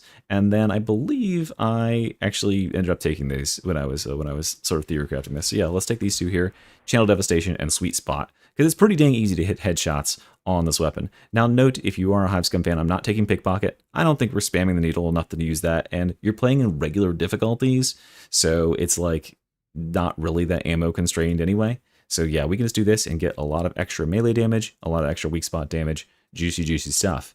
So yeah, that is the overall build here. And let's kind of go over the idea, the core concept of the build. We are just going to pretty much just unga bunga with left clicks with the green side of the blade whenever we see anything, excepting a couple of enemies. If you see yourself like a crusher or a boss, we're going to use the needle pistol first, and then we're going to use the purple blade. So if you hear a boss coming or something, you can swap to the purple blade ahead of time, and then we'll have like a boss come in, say like a boss, oops, I paused the game. It's like a boss like a chaos spawn, right? And then all I got to do is I got to use my stim, this is just for extra defense, it doesn't really matter. I can stim this guy up, and then I can just start swinging at him. And then I can use my ult, knock him back, and then I'm just going to do this. Yeah, I mean, this is real gameplay. This is Auric difficulty, by the way. Actually, I think this one might be on Heresy, but like really like a joke, right? Just rolling over those enemies. If you're scared of crushers on other characters, you definitely aren't on this character, because this is what we do to crushers. Like, just not even really like interacting with them at all. Literally, that probably just kills him from there. Quite honest, doesn't it? Pretty dang close, honestly. Maybe 3 taps. So yeah. We're just like gonna casually roll over anything even moderately difficult. If you see a lot of those sorts of enemies, a single toxic grenade will wipe them all out. So we're able to wipe all that stuff off the map. And I know that a lot of players will probably see Hivescum and be like, why aren't we using the shivs or whatever? That's for when you're older. Okay, that's for when you have like 1,000,000 APM and you can do a bajillion things per second. We are just gonna crutch on the fact that Toxin does 95% of our work for us and kills like everything like crazy fast. And as far as what the stim is doing over here, this is going to be keeping our toughness nice and topped off. It regenerates toughness per second. It's pretty dang OP in terms of sustain. Allows you to just take a bunch of abuse. So yeah, we are very tanky. We're about as tanky as a Hivescum can be. We got some nice dodges in there. We got a pretty high crit rate, and we've of course got Rampage. With this class, just be certain that you are using your stims and your abilities all the time. That is the best advice I can give to you. Your ability has a very short cooldown, especially if you've been using your stim on cooldown and you have that only that 30% cooldown here. Then you're going to have like 20 seconds of cooldown on this thing. Just use it all the time because it's so powerful. This is your final setup with blessings like this. For the combat ability regen, ally revive speed, super important, and stamina regen. The Hivescum stamina regen is really fun on the Hivescum because he is such a fast starter to regen that he can actually regen while he's in a slide, and that allows you to infinitely sustain like sliding around like this and just dodging enemy bullets. So you can just your stamina bar back up. And your stamina, having high stamina is really important for this class too, because it keeps your attack speed high, thanks to this node down here, Swift Nerds. Okay, so that's everything, guys. Hopefully that makes leveling Hivescum nice and easy for you. He's a little bit tricky to get your head around, but just crutch on that Toxin super hard. Use the needle pistol and everything you can see in your line of sight, and you'll be winning every single game forever. I promise. Okay, don't no, you can't sue me. I was lying. Okay, thanks for watching. Bye, guys. See you next time. Mr. Rihanna. Bye. Okay, there you go. That's all those classes done. Cool. Good morning. And that's why, yeah, Elri, hopefully I explained why I'm using stamina regen in there. The Hivescum, if you drain your stamina, you then, you don't have as much attack speed, so you lose damage. And you can gain your stamina back while you're sliding, like really fast with that extra stamina regen. So you can stay, and just literally dodge forever. It's stupid. Yeah, of course I'll make a similar video for SKITARII. I'll say, just make your servo drone do it. Will the node above his violent strain be any worth? What's violent strain? No, because we're using chem grenade, and we only have 2, right? We are going to pick up more chem grenades, but like it only happens like 1-2 times per game or something. Yeah, you do need the stamina for the needle pistol blessing. That's what makes it super OP, is the fact that you can slide with this thing while you're sprinting at full speed, and you can shoot while you're sprinting. You're literally untouchable. Like the only way you can mess up is if you somehow get staggered during it. It's kind of broken. Just makes the Hivescum untouchable in that sense.